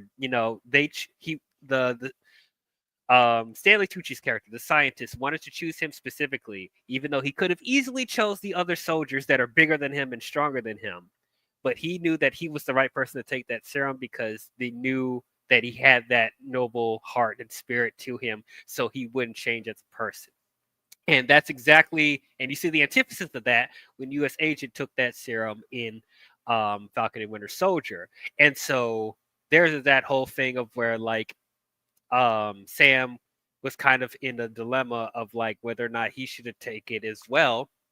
Um, but he also seeing the dangers of what happens when you do take that serum, and so he decides to be like, you know what, I'm going to be Captain America, but I don't want to take that serum because I don't want to turn into. Well, I don't want that same thing to happen to me, and he feels like he's just as capable of, you know, without having the serum. And yes, it helps that he does have a vibranium suit and everything like that. Which, by the way, that vibranium suit was pretty dope. Not gonna lie. Yeah, I like the suit too. But it goes back to what you said. That when it comes to the action scenes, yeah, since he did not take the super soldier serum and he is relying on his vibranium suit. So when he's in fight scenes like that, for example, that fight scene that he had with that big dude in the beginning, Yes, he's exactly. having a harder time. He's having a harder time. Yeah. So it's like, I personally didn't mind that because once again, that's making him unique, and it helped. At least for me, it helped to raise the stakes a little bit since he hasn't taken the serum. That like he's able to, I like to see him struggle a little bit, but he eventually overcomes the big person. But I think that helps to humanize him as a character, you know.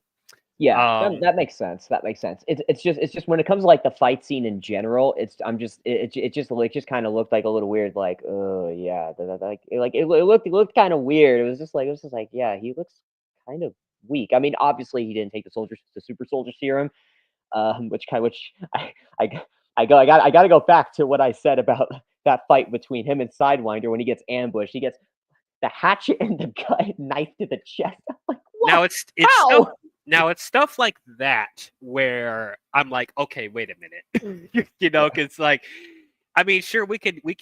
Some of that could be adrenaline. Some of it could be like, he's a tough guy, but it's just like there's certain stuff like that where he's taking damage, where it's like, I don't know if he would like walk that off as Exactly. easy as he did, especially when we get to the Red Hulk stuff. There's certain things that he's surviving that people are questioning, like, okay, wait a minute, look, I know you have a vibranium suit, but like, it's the Hulk, and there's some stuff that he does towards the end where I'm like, would he actually survive that? I mean, I don't know. what him like flipping and then like cutting the car in half with his wings? That was cool. That was a cool that moment. was dope. That was dope. But like stuff like when Red Hulk is like, what was it? He crushed him into the ground and made the freaking street shake, and he was a bunch of cars and stuff was collapsing on top of Sam, and then he walks out of it okay. I mean, yeah, he's injured and stuff like that, like he's like limping and stuff like that. But some people were thinking like he should have got more injured than that. So it's like, give or take. It really just depends on your suspension of disbelief. It would have been funny if you're like, okay, you want me? Come and get me. And it cuts to a tombstone. Oh. R.I.P. R.I.P. Oh gosh. Roll credits. Captain America will not return. Oh, that's horrible. That would be a horrible way to start your first movie as with Sam Wilson's Captain America. And it ends like that. That would be funny though. It's like, well, that was short lived. Yeah. Here's the other thing too when it comes to Sam Wilson as Captain America that I want to talk about, that I briefly heard some people talk about on Twitter and a little bit here on YouTube as well.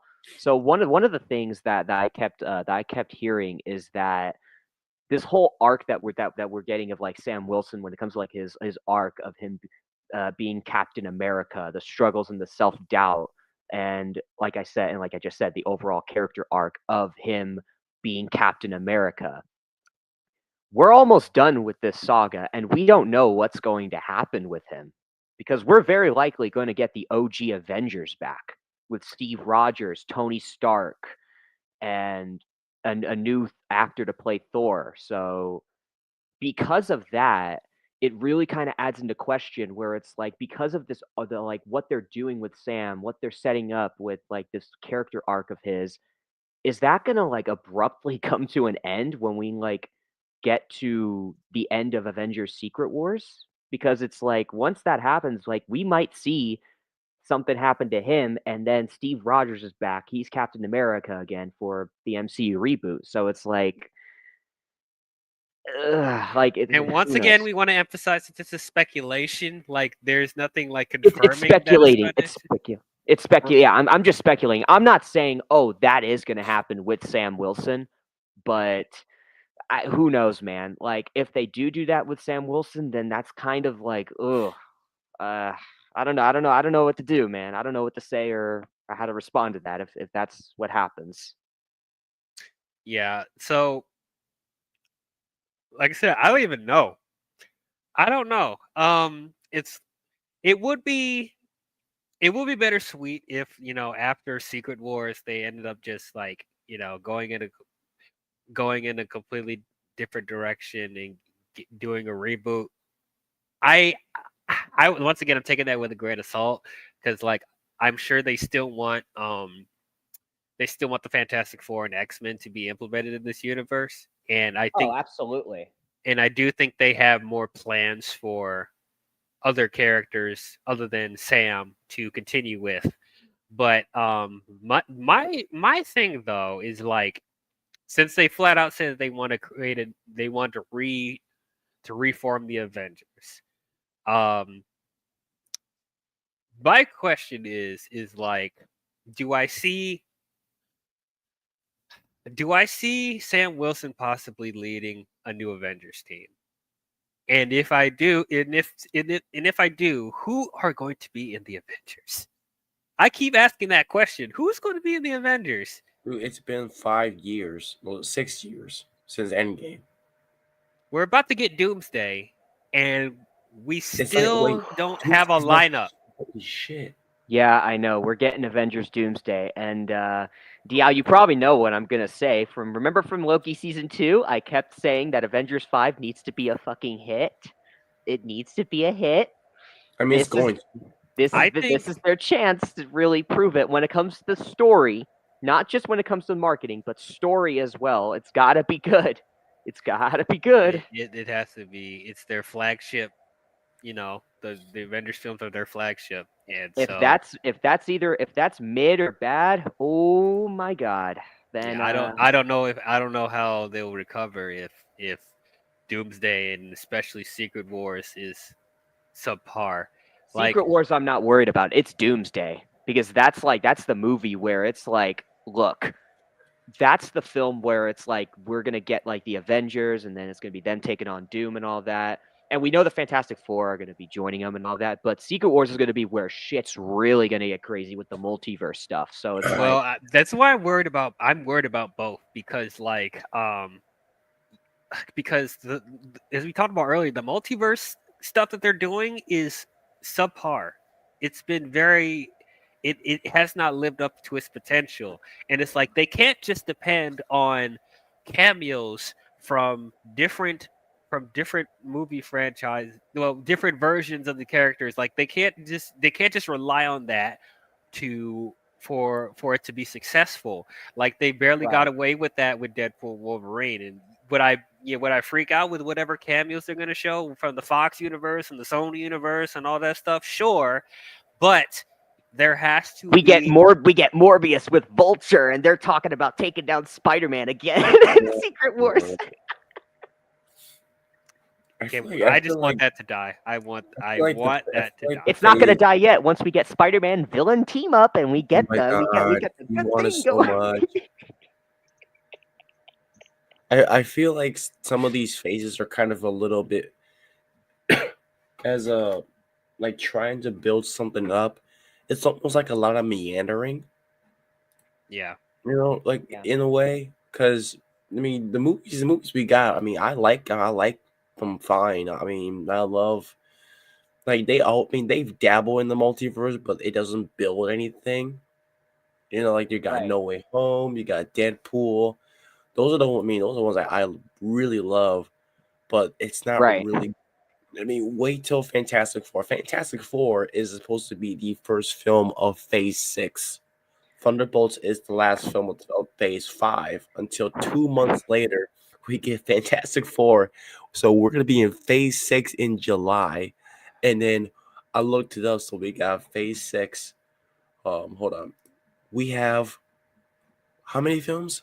4. Fantastic Four, Avengers Doomsday, Spider-Man, and Secret Wars. We're only getting 4. This is why I'm. That's the reason why I think they're really just gonna like merge everything from Phase 6 into Phase 5, and they're just gonna end it all within Phase 5 and have Phase 6 be the beginning of the MCU reboot with the X-Men Man, I'm here's the calling it. thing. Here's the thing about that because, like, okay, like they like I don't like we don't know what their roadmap is, so That is maybe true. maybe it will make sense by the time Secret War comes out. But like it feels like every time they slip up with an installment, they're like, okay, then let's just go to a new phase. Let's just start over again. I'm like, it feels like phase 4 and especially phase 5 barely got their start. And so it's like every time they mess up or they underperform or they're not successful, it feels like their solution is, okay, let's just do another phase and let's start over again. I'm like, it's just because like it's the quality of the projects is not going to be determined on what phase you're in. To be honest, we could still be in phase 4 right now. With all the projects that outside the shows, because I know there's a lot of shows and stuff like that, but it's like there's no reason for them to just jump to phase 6 right now.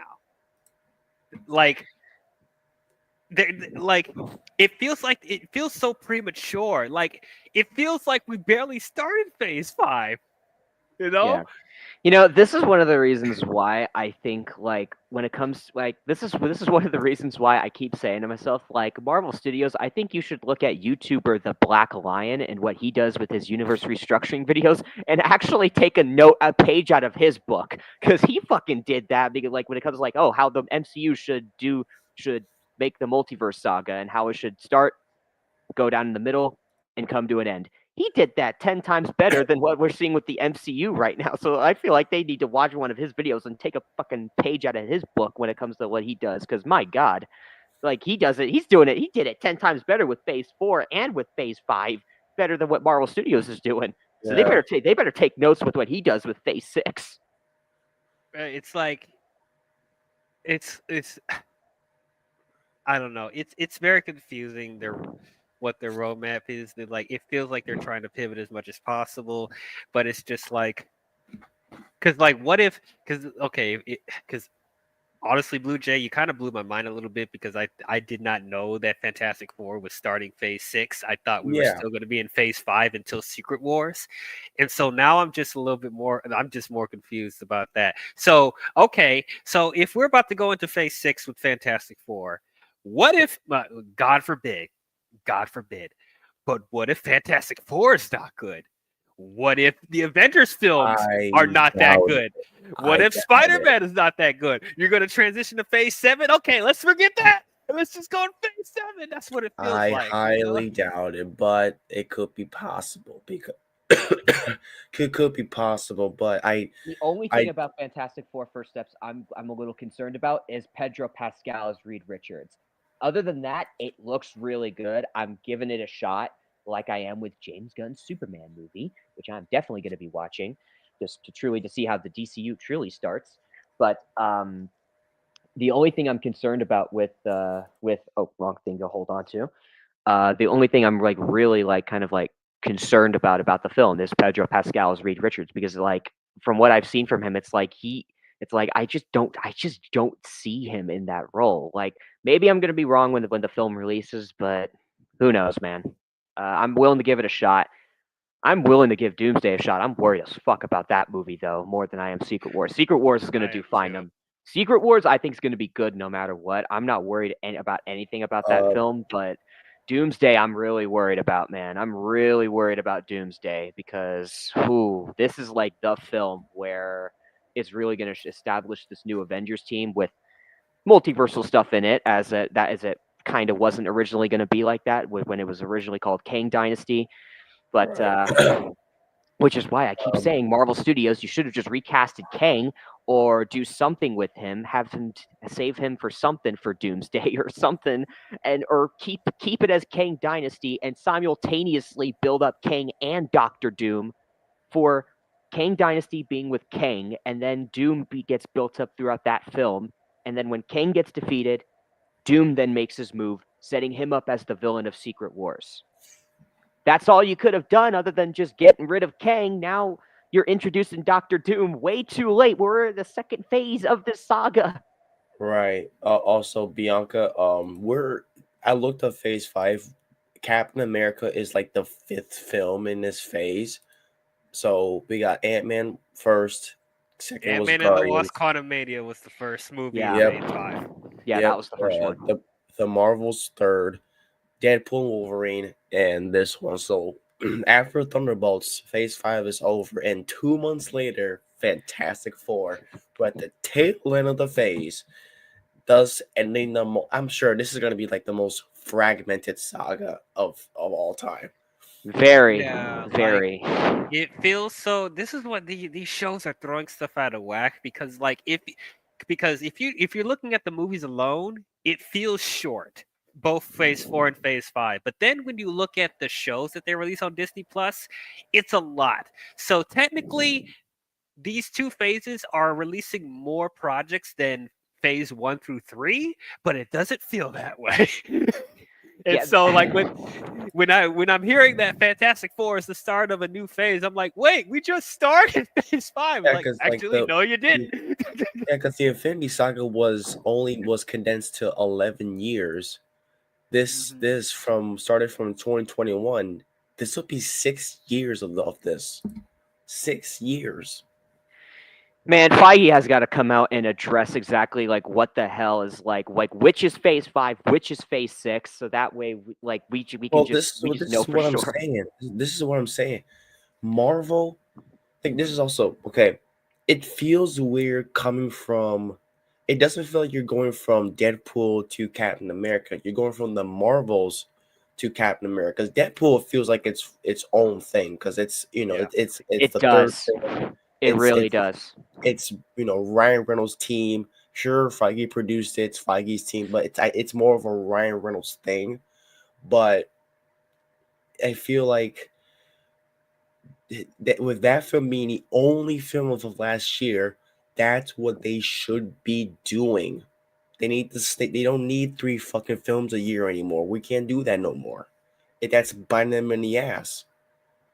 We got Yeah. to even the shows like at least make at least 1 or 2 miniseries, sure, but you have a buttload of them, and then they have a lot of projects going on. Just make at least I want to go back to at least 1 or 2 films per year. 1 or 2 films. That's what they've been doing in like phase 1, 2, a little bit of 3. That's what they need to take their time. If they want Doomsday and Secret Wars to be like as much good as Endgame and Infinity War, don't give them release dates. Take time. The audience is gonna be there regardless. Just like how Yeah. Spider-Verse doesn't have a date, but they're taking their time. The audience is gonna be there regardless. I'm there regardless. It's fucking Spider-Verse. Yeah. Like, take a page out of them. Just just be in a better state than Blade. That's all. I Yeah. don't even start on Blade. Yeah. So Yeah. we have so I mean we are talking this is kind of on topic but not really. We need to get back to Brave New World. One other thing I wanted to talk about. So I been asking Marvel to please address the giant elf in the room about the giant head and hand coming out of the earth. It's like that hand's like, hey man, I'm still here, man. Yeah, and I'm like, oh, in this movie, they're going to address it. Since I see it in the trailer and they're talking about it, we're gonna figure out what are we going to do about this head and hand. This is not what I asked for. When I said address the head and the hand, I did not say let's make an action scene around the head and hand. Like that's not addressing the problem. Like, it's just Yeah, there they now. yeah, they kind of just say, well, people were. I think Marvel's trying to ignore it because how Eternal turned out. So I was like, I mean, I can't blame them. I don't even like that movie. Plus, But like, look at what gets set up because of what the Celestial has. It has adamantium in it, and that's like already teasing and setting up for when we eventually get Wolverine Wait, in the so MCU. the Celestial got dried up and just turned into steel, and people just came up to the Celestial and just kind of tink tink tink tink tink take some stuff out of there and just ship it around. Is that how that works? Do Celestials die and get dried up, turn into Wolverine claws? So What the hell is even that? So Wolverine's claws are made up of dead Celestials. That's I don't know. That's a comic thing or what? It's not. It's not. It's like, okay, what? So when I forget her name in Eternals, that froze Tiamat. So Tia butt. Oh, I know who you're talking about. I know who you're talking about. I didn't So remember a single character in that movie. so when she freezes the Celestial, she turned him into adamantium. Wait. Oh, what? So she froze up a Celestial, and it turned it. So it's Wolverine's claws are made of ice, and it's how to turn to metal. And a metal that apparently is stronger than vibranium. That's so tacked on. I don't know, man. And it's like we were waiting for adamantium to be introduced in the MCU because the X-Men are coming. So Yes. it's like, but like hopefully this? they don't fuck up the X-Men. Oh. I mean, we got X-Men 97, so we're good. Yeah. Well, as long as they took notes from X-Men 97, then we're gonna know we're gonna be good. But if they didn't take notes, I'm gonna be concerned. It feels so strange how they decided to implement that into the MCU. Like am I expecting like a big fanfare about adamantium? No, but like at this point, I kind of would. I think I'd rather them just ignore the head and the hand because it's just now it's just raising more questions of like how it came to be and All, I don't all know. they ever did was put it on the news, and then they just say, "Okay, let's put some boats, some jets, a guy in some two guys in wingsuits, and just there you go. Let's fight around it. Yeah, just fight on it. So we acknowledge it. They didn't really freaking address it. They're like, oh, that big hand, yeah, let's have them fight on it. There you go. That's enough. I don't get it, man. I don't. Well, I mean, this should affect the gravitational polarity of the planet. It should have caused earthquakes and volcanoes and tsunamis, but I guess that doesn't happen in this world. So okay, fine. We just gonna stay there and we do nothing about it. All right. So I want to talk about Thunderbolt Ross a little bit more. Okay. Harrison Ford, I thought he did a solid job. I feel like the writing for Ross is a little more interesting than Harrison Ford's performance as Thunderbolt Ross, because they actually try to give Ross a little bit more dimension in this. He's actually trying to turn over a new leaf. He's trying to be a better person. He's trying to mend his relationship with Betty, which I think is great. Which I guess could add to like the stuff with him being president, even though there's could have been a lot more stuff they could have developed with that. But I don't want to fully say that Harrison Ford was miscast, but like it still feels like he doesn't 100% fit the role. He did the best of what he was working with, but like definitely had the grumpy Harrison isms. It's like there was this one point where like when we find out that he was taking gamma pills that turned him into the Red Hulk, which we'll get into that in a minute. But he's like, I'm taking because I was dying. God damn it! I'm like, that is the most Harrison Ford delivery I have ever seen. Oh my god! Every time Harrison Ford talks, it's just like, God damn it! I'm like, oh, love you, Harrison. God bless. Because I was dying. God damn it, Damn it! motherfucker. God damn it, motherfucker.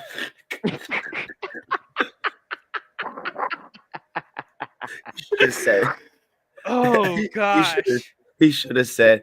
He should have dropped the F bomb since the MCU could do that now. It'd be like, because Drop I one was F-bomb. dying, motherfucker.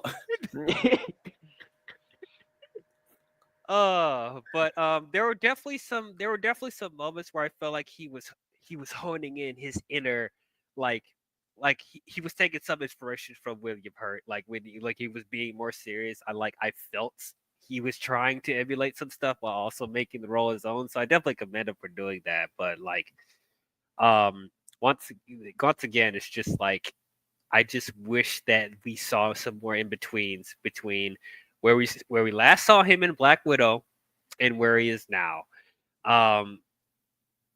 And there could have been more stuff they could have dove into as far as him being president, get more into his psyche a little bit better.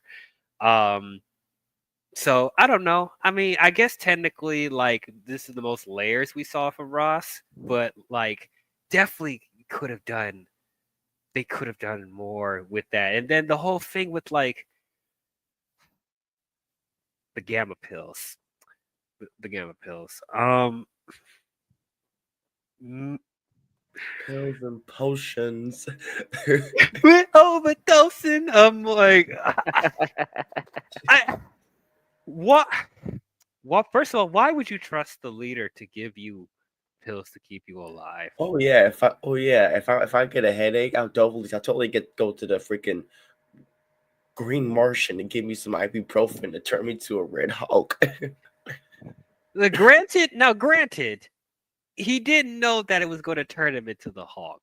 But if I were Thunderbolt Ross, I would double check. And if you're trying to get this stuff from the leader, who you have no reason to even fully trust him with your life as it is. But if you are going to take these pills from him, I would have double checked to make sure that there's stuff in there before I started taking them. I wouldn't be that desperate. There could have been other ways to do it. I'm not even this is comic book land, so I'm not going to be like, there's no way he can make gamma radiation pills. Sure, it's the leader. He's a super genius. I'll suspend my disbelief with that. That's fine. But just there's no reason for him to trust the leader. There's no reason, especially after what happened with Abomination. You really should be more cautious about stuff like that. So I found that just a little bit far-fetched. And then the whole thing of as you said, Blue Jay, with not making sense that the leader's trying to frame him and try to sabotage his presidency and stuff like that. It's what is he going to accomplish after that? Because he was thrown in jail by Ross, but then he got out of jail. While he's in jail, he's been cooking up all this other stuff for him. And then once he at the election, or is he at the White House, his plan is to humiliate Ross on the speakers. So that happened, but he got arrested and went back to jail, which was the thing that drove him to this path of revenge. I just don't understand that. I was like, my plan is to humiliate him and go back to jail. I'm like, yeah, you want to. I don't know. It doesn't make, and for a super genius, that's pretty dumb. And especially he haven't played the character in 17 whole years. I'm like, that's pretty underwhelming. Yeah, what is for you to be locked up for 17 years, you could have came up with a little. You could have came up with a better plan than that. That is the most real, authentic, hysterical laugh of my entire life, because that is not a plan. It's barely a concept. So I don't know. I don't know. Um, the Red Hulk stuff is great. I really Yes, like the Red Hulk. that was really good. Like, yeah, if I get over the silliness of the gamma pills and how he ended up getting them from the leader, like I've been wanting them to get back to Savage Hulk in any way, shape, or form because I'm not. I'm over this stuff they're doing with Bruce, the Oh Professor Hulk God. stuff. I am so done. It was fine in Endgame, but after it was just it just became too much. Like, okay, yeah, you guys got to change him back into the Savage Hulk. Right. And so it's like, it's Thunderbolt Ross is a different type of Hulk, but like I got my fix. I really did. It was nice. It was cool seeing Red Hulk destroying the White House. Like that was just overall that stuff was very entertaining to watch. I thought the CGI rendering on Harrison Ford as the Red Hulk looked really good. It did. Um, and the fight he has with Cap, um, I thought was very entertaining as well. Once again, yes, you should just have to suspend your disbelief with how much Cap is taking from the Hulk, but I still thought it was a very fun sequence. Um, I really hope they we're able to see Red Hulk more in the MCU. I don't know how they're going to incorporate him going forward because now he's imprisoned in that underwater prison facility.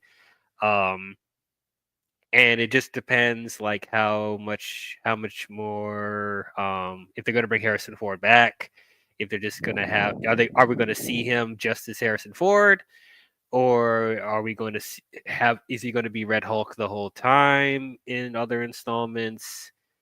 Some people were speculating that he was going to set up Thunderbolts. I don't think that's going to be the case now. Um, Yeah, no. so Thunderbolts does get set up in here though, like I said, in that Bucky scene, because where Bucky said, "Oh, I got to head off to this press hearing," and in the trailer for Thunderbolts, he is at a press hearing. So I mean, it's it's kind of setting that up, but not through Thaddeus Ross. It's been set up through Bucky instead. yeah. So that stuff was cool. Glad I got my Savage Hulk fix in that at the very least. I didn't talk that much about Falcon. You guys talked about him earlier. I did think he was solid. He had Yeah, some same fun. here. Yeah, he has a decent dynamic with Sam. Um, The there was some. dynamic is pretty damn good. Yeah. And actually, there was some funny stuff that he did say. There was some jokes that not all of his jokes land for me, but I didn't think that he was like super annoying. Like he was tolerable. He was fine. I think he'll grow into the role a little bit more the more we see from future installments. Um, a little nitpick though. I wish they gave him a specific feature that that was unique to him because he has the wings just like Sam, but it's like they could have gave him another accessory like because Sam already has a shield and he has that whatever that drone bird thing. I would have gave the drone bird thing to Falcon, because like since he already has the vibranium suit and he already has a shield, like it could have helped to give Falcon a little bit more in his itinerary if he had at least had like a drone or something like that with his suit. But that's a nitpicking thing. Um, it was nice to see Betty Ross again, even though it was only at the very end. Yeah, I was like, because I'm one of the few people. I'm hearing a lot of I'm hearing a lot of people complaining about the MCU's version of Betty Ross. What's the actress's name? Lit was it Liv Is it Tyler? the Ruth character? Huh? Wait, talking about the I'm talking about Betty Ross, the actress. Oh, Liv Tyler. Yeah, Liv Liv. Tyler. Yeah. Yeah, so I like Liv Tyler's version of Ross, Betty Ross. I've been hearing a lot of people complain about her, and I don't understand why. I honestly think I mean, it was a payoff. I mean, it was a nice little cameo. I mean, would have been. I wish Bruce was there. I did too. Even though it 'Cause was we had- really nice to Yeah. see Thaddeus and Betty like make up.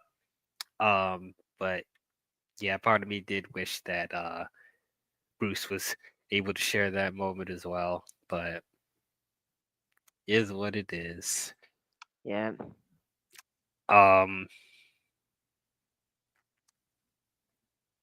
I I don't know if I have that much to say. Other, Hey, you're forgetting about the post-credit scene. but yeah, other than the post-credit scene, which that will was a nothing post credit scene. Oh That- god, yeah. That post-credit scene was so weird and confusing the whole time. Like the I whole was time, sitting. the I was sitting there. I was like, "Oh shit, okay, we're gonna get us some good," and it's just the typical something's coming. it's Dun, and dun, it's dun. that was so weird. I guess so the mid-credit scene is the leader is imprisoned. Was he also imprisoned in the underwater base? yeah, he was. Yeah, he is. Okay, so Sam visits him at the underwater base, and then the leader is teasing something coming that may or may not be like numerous people that may or may not have to do with the multiverse. Like they are coming. Who is they? Who are Yeah, you like talking about? You well, know, no. He's talking about the multiverse, and he's like, and you have no idea what is coming from like the multiverse side it's of basically things. telling stuff that we already know. Yeah, So it's yeah. like, are and you it's- talking about Doom? Are you talking Which how does about he know about that? If he's talking about Doom, how the hell does he know about that? How does he know about like about these multiversal threats possibly coming? I'm like, what the fuck? You know, just because you're a Marvel film doesn't mean you need a post credit scene. Right. You know, not every Marvel film needs a post credit scene.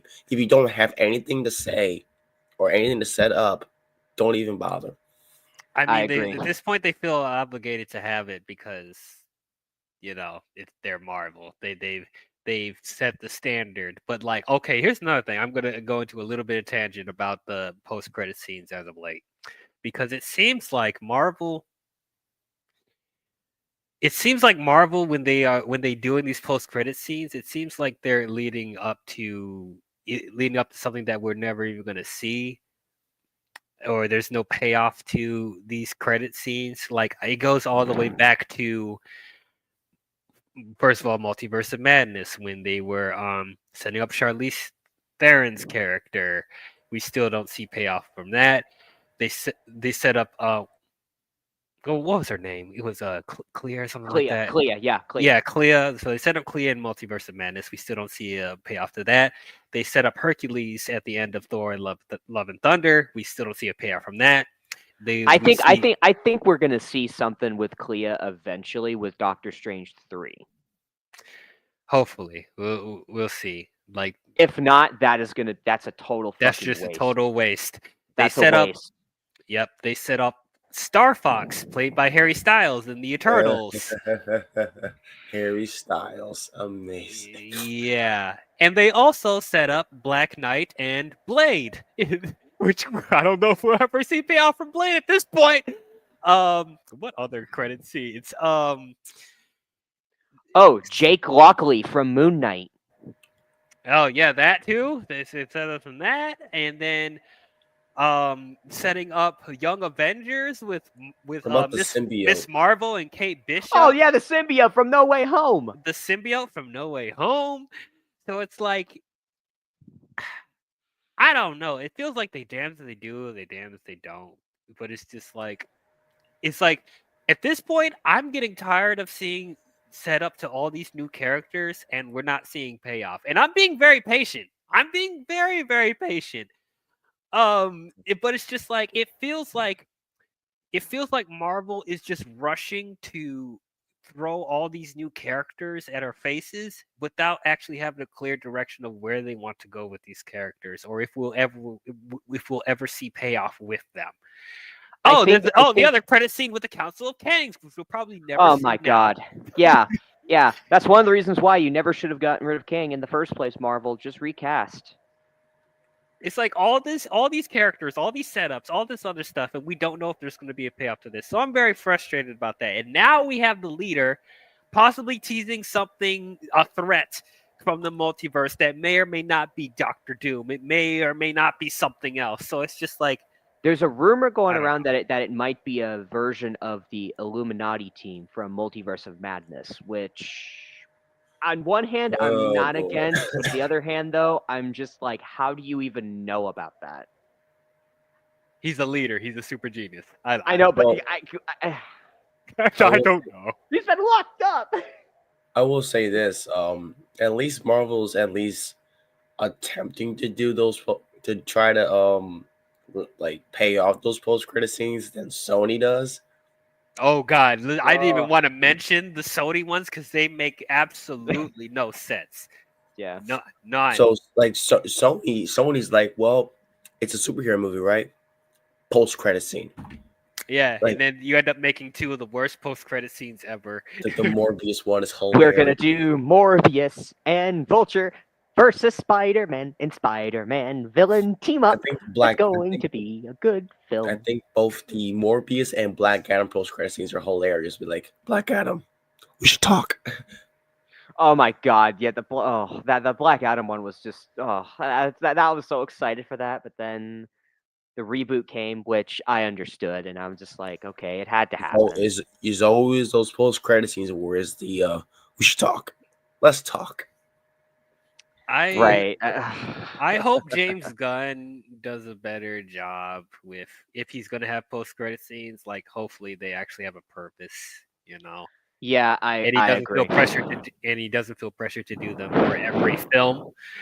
So, yeah, we don't need I a agree. post-credit scene for every movie. I know people are like wait for it and expect it, but like if it doesn't make sense, if it doesn't properly like if it's not building to anything, like just don't have it.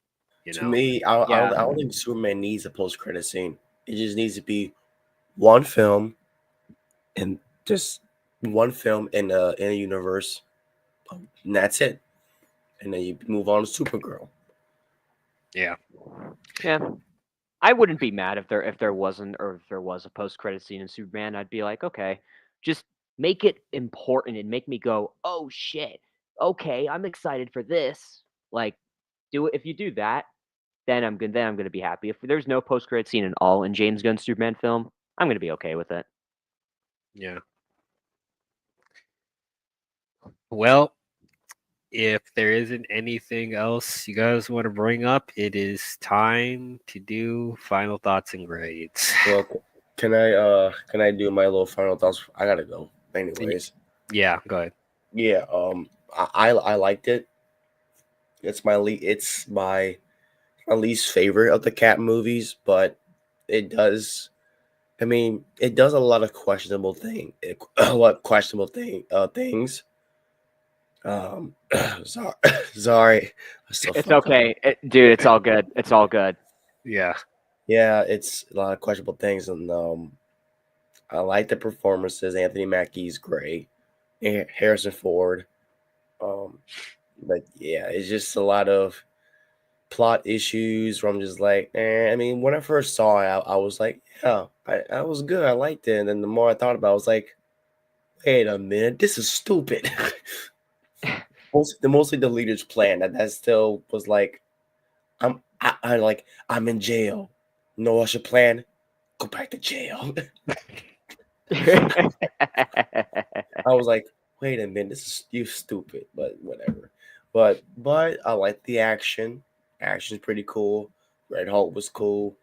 I mean, as a Cap film is not that great, but I can't say it's like the worst of these movies of the worst MCU film. I've seen worse. I would give it.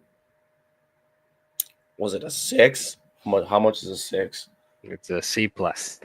I mean, better than ever. I mean, better than 4. Yeah. Yeah. But yeah, I'm gonna head out, you guys. You All right. guys have a good night. All right. You too, man. Yep. Hope you feel better, man. Yeah. Yep. Hope you feel better, dude. Oh, I will. I will. I'm just gonna be trying to be patient, but I'm losing it. Yeah, I know. Yeah. I know. Yeah. So If it lasts a month, then yeah, just hey. I doubt it. I doubt it because I had shit like this before. But yeah, that's not gonna happen. Okay. Well, I'm just saying. I'm just saying. Yeah, It I does. heard about it, but yeah. But Mm. thank you though. Yeah, no problem. Yeah. All All right. right, see ya. See ya. All right. See you, Blue Jay. Yeah, later. All right. Well, overall, I think this is a completely serviceable movie. Um, I don't think this is bad, but I don't Yeah, I think wouldn't say it's horrible, but oof, but it's got issues. it definitely has issues. I definitely feel like this was affected by reshoots and trying to restructure the story and them trying to over explain things with exposition. Um, it overall it feels just so it feels awkward, and it's Yeah. like it's a shame because I really I really believe in Sam Wilson as Captain America. I think he's a solid choice to take on that mantle, but I just feel like the writing and structure of these phases are doing him a disservice. Yeah, I agree. I agree. I mean that little character growth that we saw of him continuing from Falcon and the Winter Soldier into this film was pretty good, and like that was a good highlight for me. Is just because it's like it's showing that like okay, like there's like we're getting character moments, character development. He's like showing self doubt in himself. And that's where Bucky came in that cameo scene, which is why it's like I really liked that moment. This is one of the few things I liked about the film was his self-doubt and that arc of his character of thinking, "I'm not good as Steve." hmm So I wish we had more of that, and then him as Captain America. Um, like I said, he kicks ass in the action scenes. He looks good in the suit, in both suits. Yeah. I just The white one especially, he looks badass in that one. yeah, That's my favorite. yeah, I prefer the white suit, and also, it just makes him more. It gives him more individuality. Like, I personally was not a fan of him just copying like the look of Steve Rogers. I wanted to make it his own, but he still looked good in the other suit. But Yeah. I just wish that there were once again more moments where he can shine as like Captain America himself, making him feel like he's taking the role on like making the role his own, but still keeping the essence of Captain America. Like I want to see more examples of that. Um, but hopefully going forward, they'll give him a little bit more to chew on as far as just him feeling more comfortable in the role. I thought the new Falcon was pretty solid. He also needs some work, but I do see potential with him being a good successor. Um, nice little partner to Sam. Um, like I said, I do appreciate them incorporating more Hulk stuff into the universe, but I feel like this was the wrong place to do it because I feel like the stuff with Ross and the stuff with the leader and stuff like that, it feels like it's getting in the way of Captain America's story. It doesn't feel like this story should be in this movie. Um, if anything, I wish they would just stop messing around and just make a proper Hulk film. Um, I enjoyed Harrison Ford as Thaddeus Ross. I think there was some development they were trying to do with his character that we haven't seen from him before, but I'm not 100% sold from Harrison as Thunderbolt Ross. Not to say he did a bad job. I just feel like he like encapsulated the role perfectly. I liked him like Nelson, and I'm glad he's back as the leader. But there was some stuff motivation wise and him as a villain that felt undercooked as well. The design on him, especially, The my God. design, I'm not a fan of that design. I wish they just stuck with the original big head design, but Yeah. it is what it is. The action scenes weren't entertaining to watch. Um, especially the stuff with the flying sequence with Cap and Falcon was entertaining, and the stuff everything with the Red Hulk was really fun. Um, but yeah, this could have been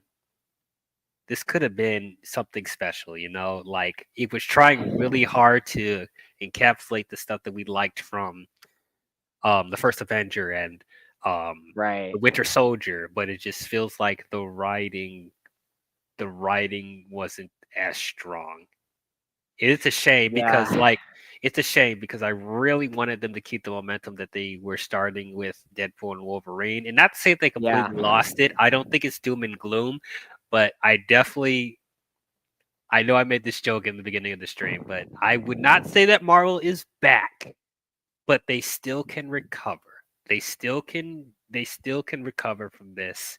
Yeah, Um, there's still time. There's still time, especially with Doomsday. I keep saying it, man. People are saying, "Oh, Fantastic Four, that's the film that must be good," which I agree partially, but it's really Doomsday. Not and Secret Wars too, sure, but really it's Doomsday. Secret Wars, I'm not that all that worried about. It's Doomsday. That's the film that they need to nail when it comes to like of those two Avengers films, because like this is the one where we're getting like the new Avengers team before all the crap hits the fan. Because like if that's mid or bad, this is really going to show that like man, the MCU has really lost its touch, and the only thing that like they need are freaking like multiversal, like big multiversal stuff, not small scale on the scale of like the new Avengers team and the Fantastic Four and stuff like that, but like big scale in order for it to be good and to tell a good story. Which if that's how Doomsday is going to be, if they do it small scale and it's just going to be them and the Fantastic Four taking on RDJ as Doom, and the story's mid or bad, and then like they go, oh man, that's not going to be good. Yeah, that's why I say that like Fantastic Four I think is still very important because they're going to have possibly have heavy ties with Doomsday and Secret Wars, and Right.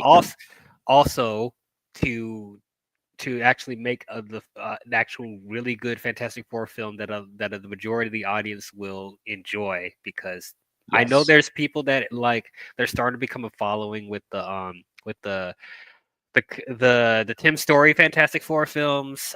But like, let's be honest, when those movies first came out, it didn't light the world on fire.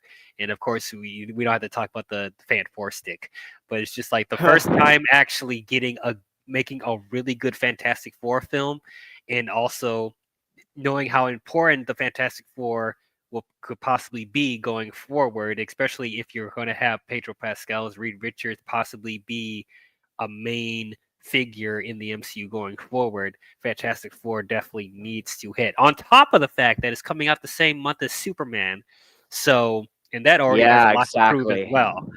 So Yeah. July's going to be a battle month between DC and Marvel, man. Oof. yes, absolutely. And I'm for it. Yeah, I'm hoping they both are successful. I do still think Me it's a too. mistake that yeah, I do think that it's still a mistake for them to release these movies the same month, but hopefully they'll make it out okay. So Yeah. I'm gonna give Captain America: Brave New World. It's the straight up C. It's right in the middle. It is Okay. average. You know, that's pretty much how I'm feeling. I'm right in the middle on it. It's not. I don't think it's horrible, but at the same time, I'm not blown away by it. And would I watch this movie again? Possibly, but I don't feel like this movie is the most memorable. And it doesn't really impact that much going forward, unfortunately. Yeah. All right, go ahead, Darkness. All right. So I've said this before. I'm gonna say this again. Just because I like talking about this kind of stuff. When it comes to like some of the best stuff that we've gotten in the MCU post Avengers Endgame, we have gotten Loki. and I'm saying all of Loki only because it did a good job on establishing Kang as a big threat, which I will never understand, Marvel, why you decided to replace him rather than just recast and have him coexist with Doctor Doom. And then you could have done so much with that, but that's a shame. Real shame. Missed opportunity, Marvel. But anyway, had to throw that in there for a sec. Best things that we've gotten post Endgame: Loki, Shang-Chi, Spider-Man: No Way Home, Guardians of the Galaxy Volume 3, and Deadpool and Wolverine. Those are my top 5 favorite, really good to absolutely amazing things I enjoyed that we have gotten post Avengers Endgame. Captain America: Brave New World is not up there. In fact, I will go as far as to say this is way below everything that I listed. And that is why, when it comes to the ranking and everything that happened in this film, oh man, especially what they did with Giancarlo Esposito as Sidewinder, with him debuting in this film. My God, they had him get beaten by a Gunther drop kick. Yeah, he gets beaten by a simple wrestling move drop kick, and that's it. That's him. That's it with him in action. And we got one more scene with him, which I like that final. I like that other scene with him that we get of him, but it's like with Sam interrogating him of what he knows about the leader and stuff like that. That was dope. But well, kind of dope anyway. Giancarlo Esposito, he really killed it. He really did all he could in that performance of Sidewinder. He really did. So that, and on top of everything else that I mentioned earlier, I'm going to be giving the scale from 1 to 5. So I am giving this a 2 out of 5. Sure. I'm good with that. I'm good with that. I'm good with that. Okay. I'm good with that. Mathing. I'm like, yeah, I think it might be that. Yeah, I know. The thing is with me, it's like 1 to 10 when it comes to movie ratings. It's like I'm horrible with 1 to 10 ratings when it comes to movies. I'm good at that when it comes to shows. Like, for example, like shows, I'm good with that when like 1 to 10. Movies, I have to do it 1 to 5 because I'm gonna screw. Because I'm just like, I don't know how I feel about that rating. So that's why I'm more comfortable doing it like when it comes to like that scales like that in movie reviews. Show reviews, I'll give it. I will nail it with 1 to 10. Okay. Well, those are our thoughts on Captain America: Brave New World. Tell us out there, what did you guys think about it? Did you guys love it? Did you guys hate it? Did you guys think it was okay? How does it compare to the previous Captain America films? How would you rank it in the MCU? I guess I will say that, yeah, this is definitely not as good as the first Avenger or Winter Soldier. Oh, yeah. You guys know that I don't like Captain America: Civil War, but I will debate you on that always. Civil War is a masterpiece. Yeah, a lot of people try. Better than Winter Soldier. Yeah, that's how far I go with Civil War. As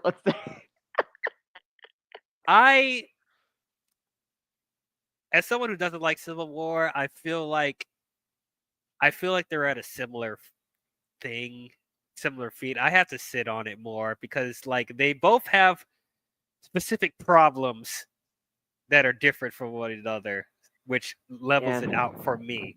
So I don't know. Yeah. But anyway, comment your thoughts down below and let us know. Also, the hype for Daredevil Born Again, baby. That we're getting that, and hey, man, that's got potential to be up there with everything I listed in the MCU. So Daredevil Born Again is really good. I'm gonna be happy. I hope so. That's another one where I feel like they need to nail. And obviously, you know that I'm apprehensive because of the track record of the shows. But so what if my review for What If Season 3 should be out in a couple of days? I'm going to try and catch up and give you my thoughts on Your Friendly Neighborhood Spider-Man as well. And hopefully I'll get that stuff out before Daredevil Born Again comes out. And then the next film we'll be talking about is Thunderbolts Asterix. So I don't know why they put asterisks in there in Thunderbolts. I'm just like, they said we'll find out when we watch the movie. So okay. So we'll see. But yeah, if you guys enjoyed this stream, please don't forget to leave a thumbs up and subscribe to the channel. And if you're not, and don't forget to hit the bell too if you want to be notified of future videos I'll be doing. Thank you to Brucifer from Kingdom of Nerds who was here earlier. Thank you to Blue Jay from Blue Cinema. Thank you to Darkness Under the Wind. And yeah, that is all. It's time for me to get to bed because I'm getting tired. Yeah, I know. It's late where you are. I know that for a fact. Yes, for sure. But yeah, that's all we have for you Marvel fans, and we'll catch you guys next time. Talk to you guys later. Make the MCU great again. Interesting choice of words, but we'll leave well, it there. I just had to say that. It's just I had to think of something of just like, hey, optimism for the MCU. Hope for what's to come. Hopefully they don't mess up the X-Men in the MCU reboot. Yeah, hope so too. All right, have a good night, everybody. Bye.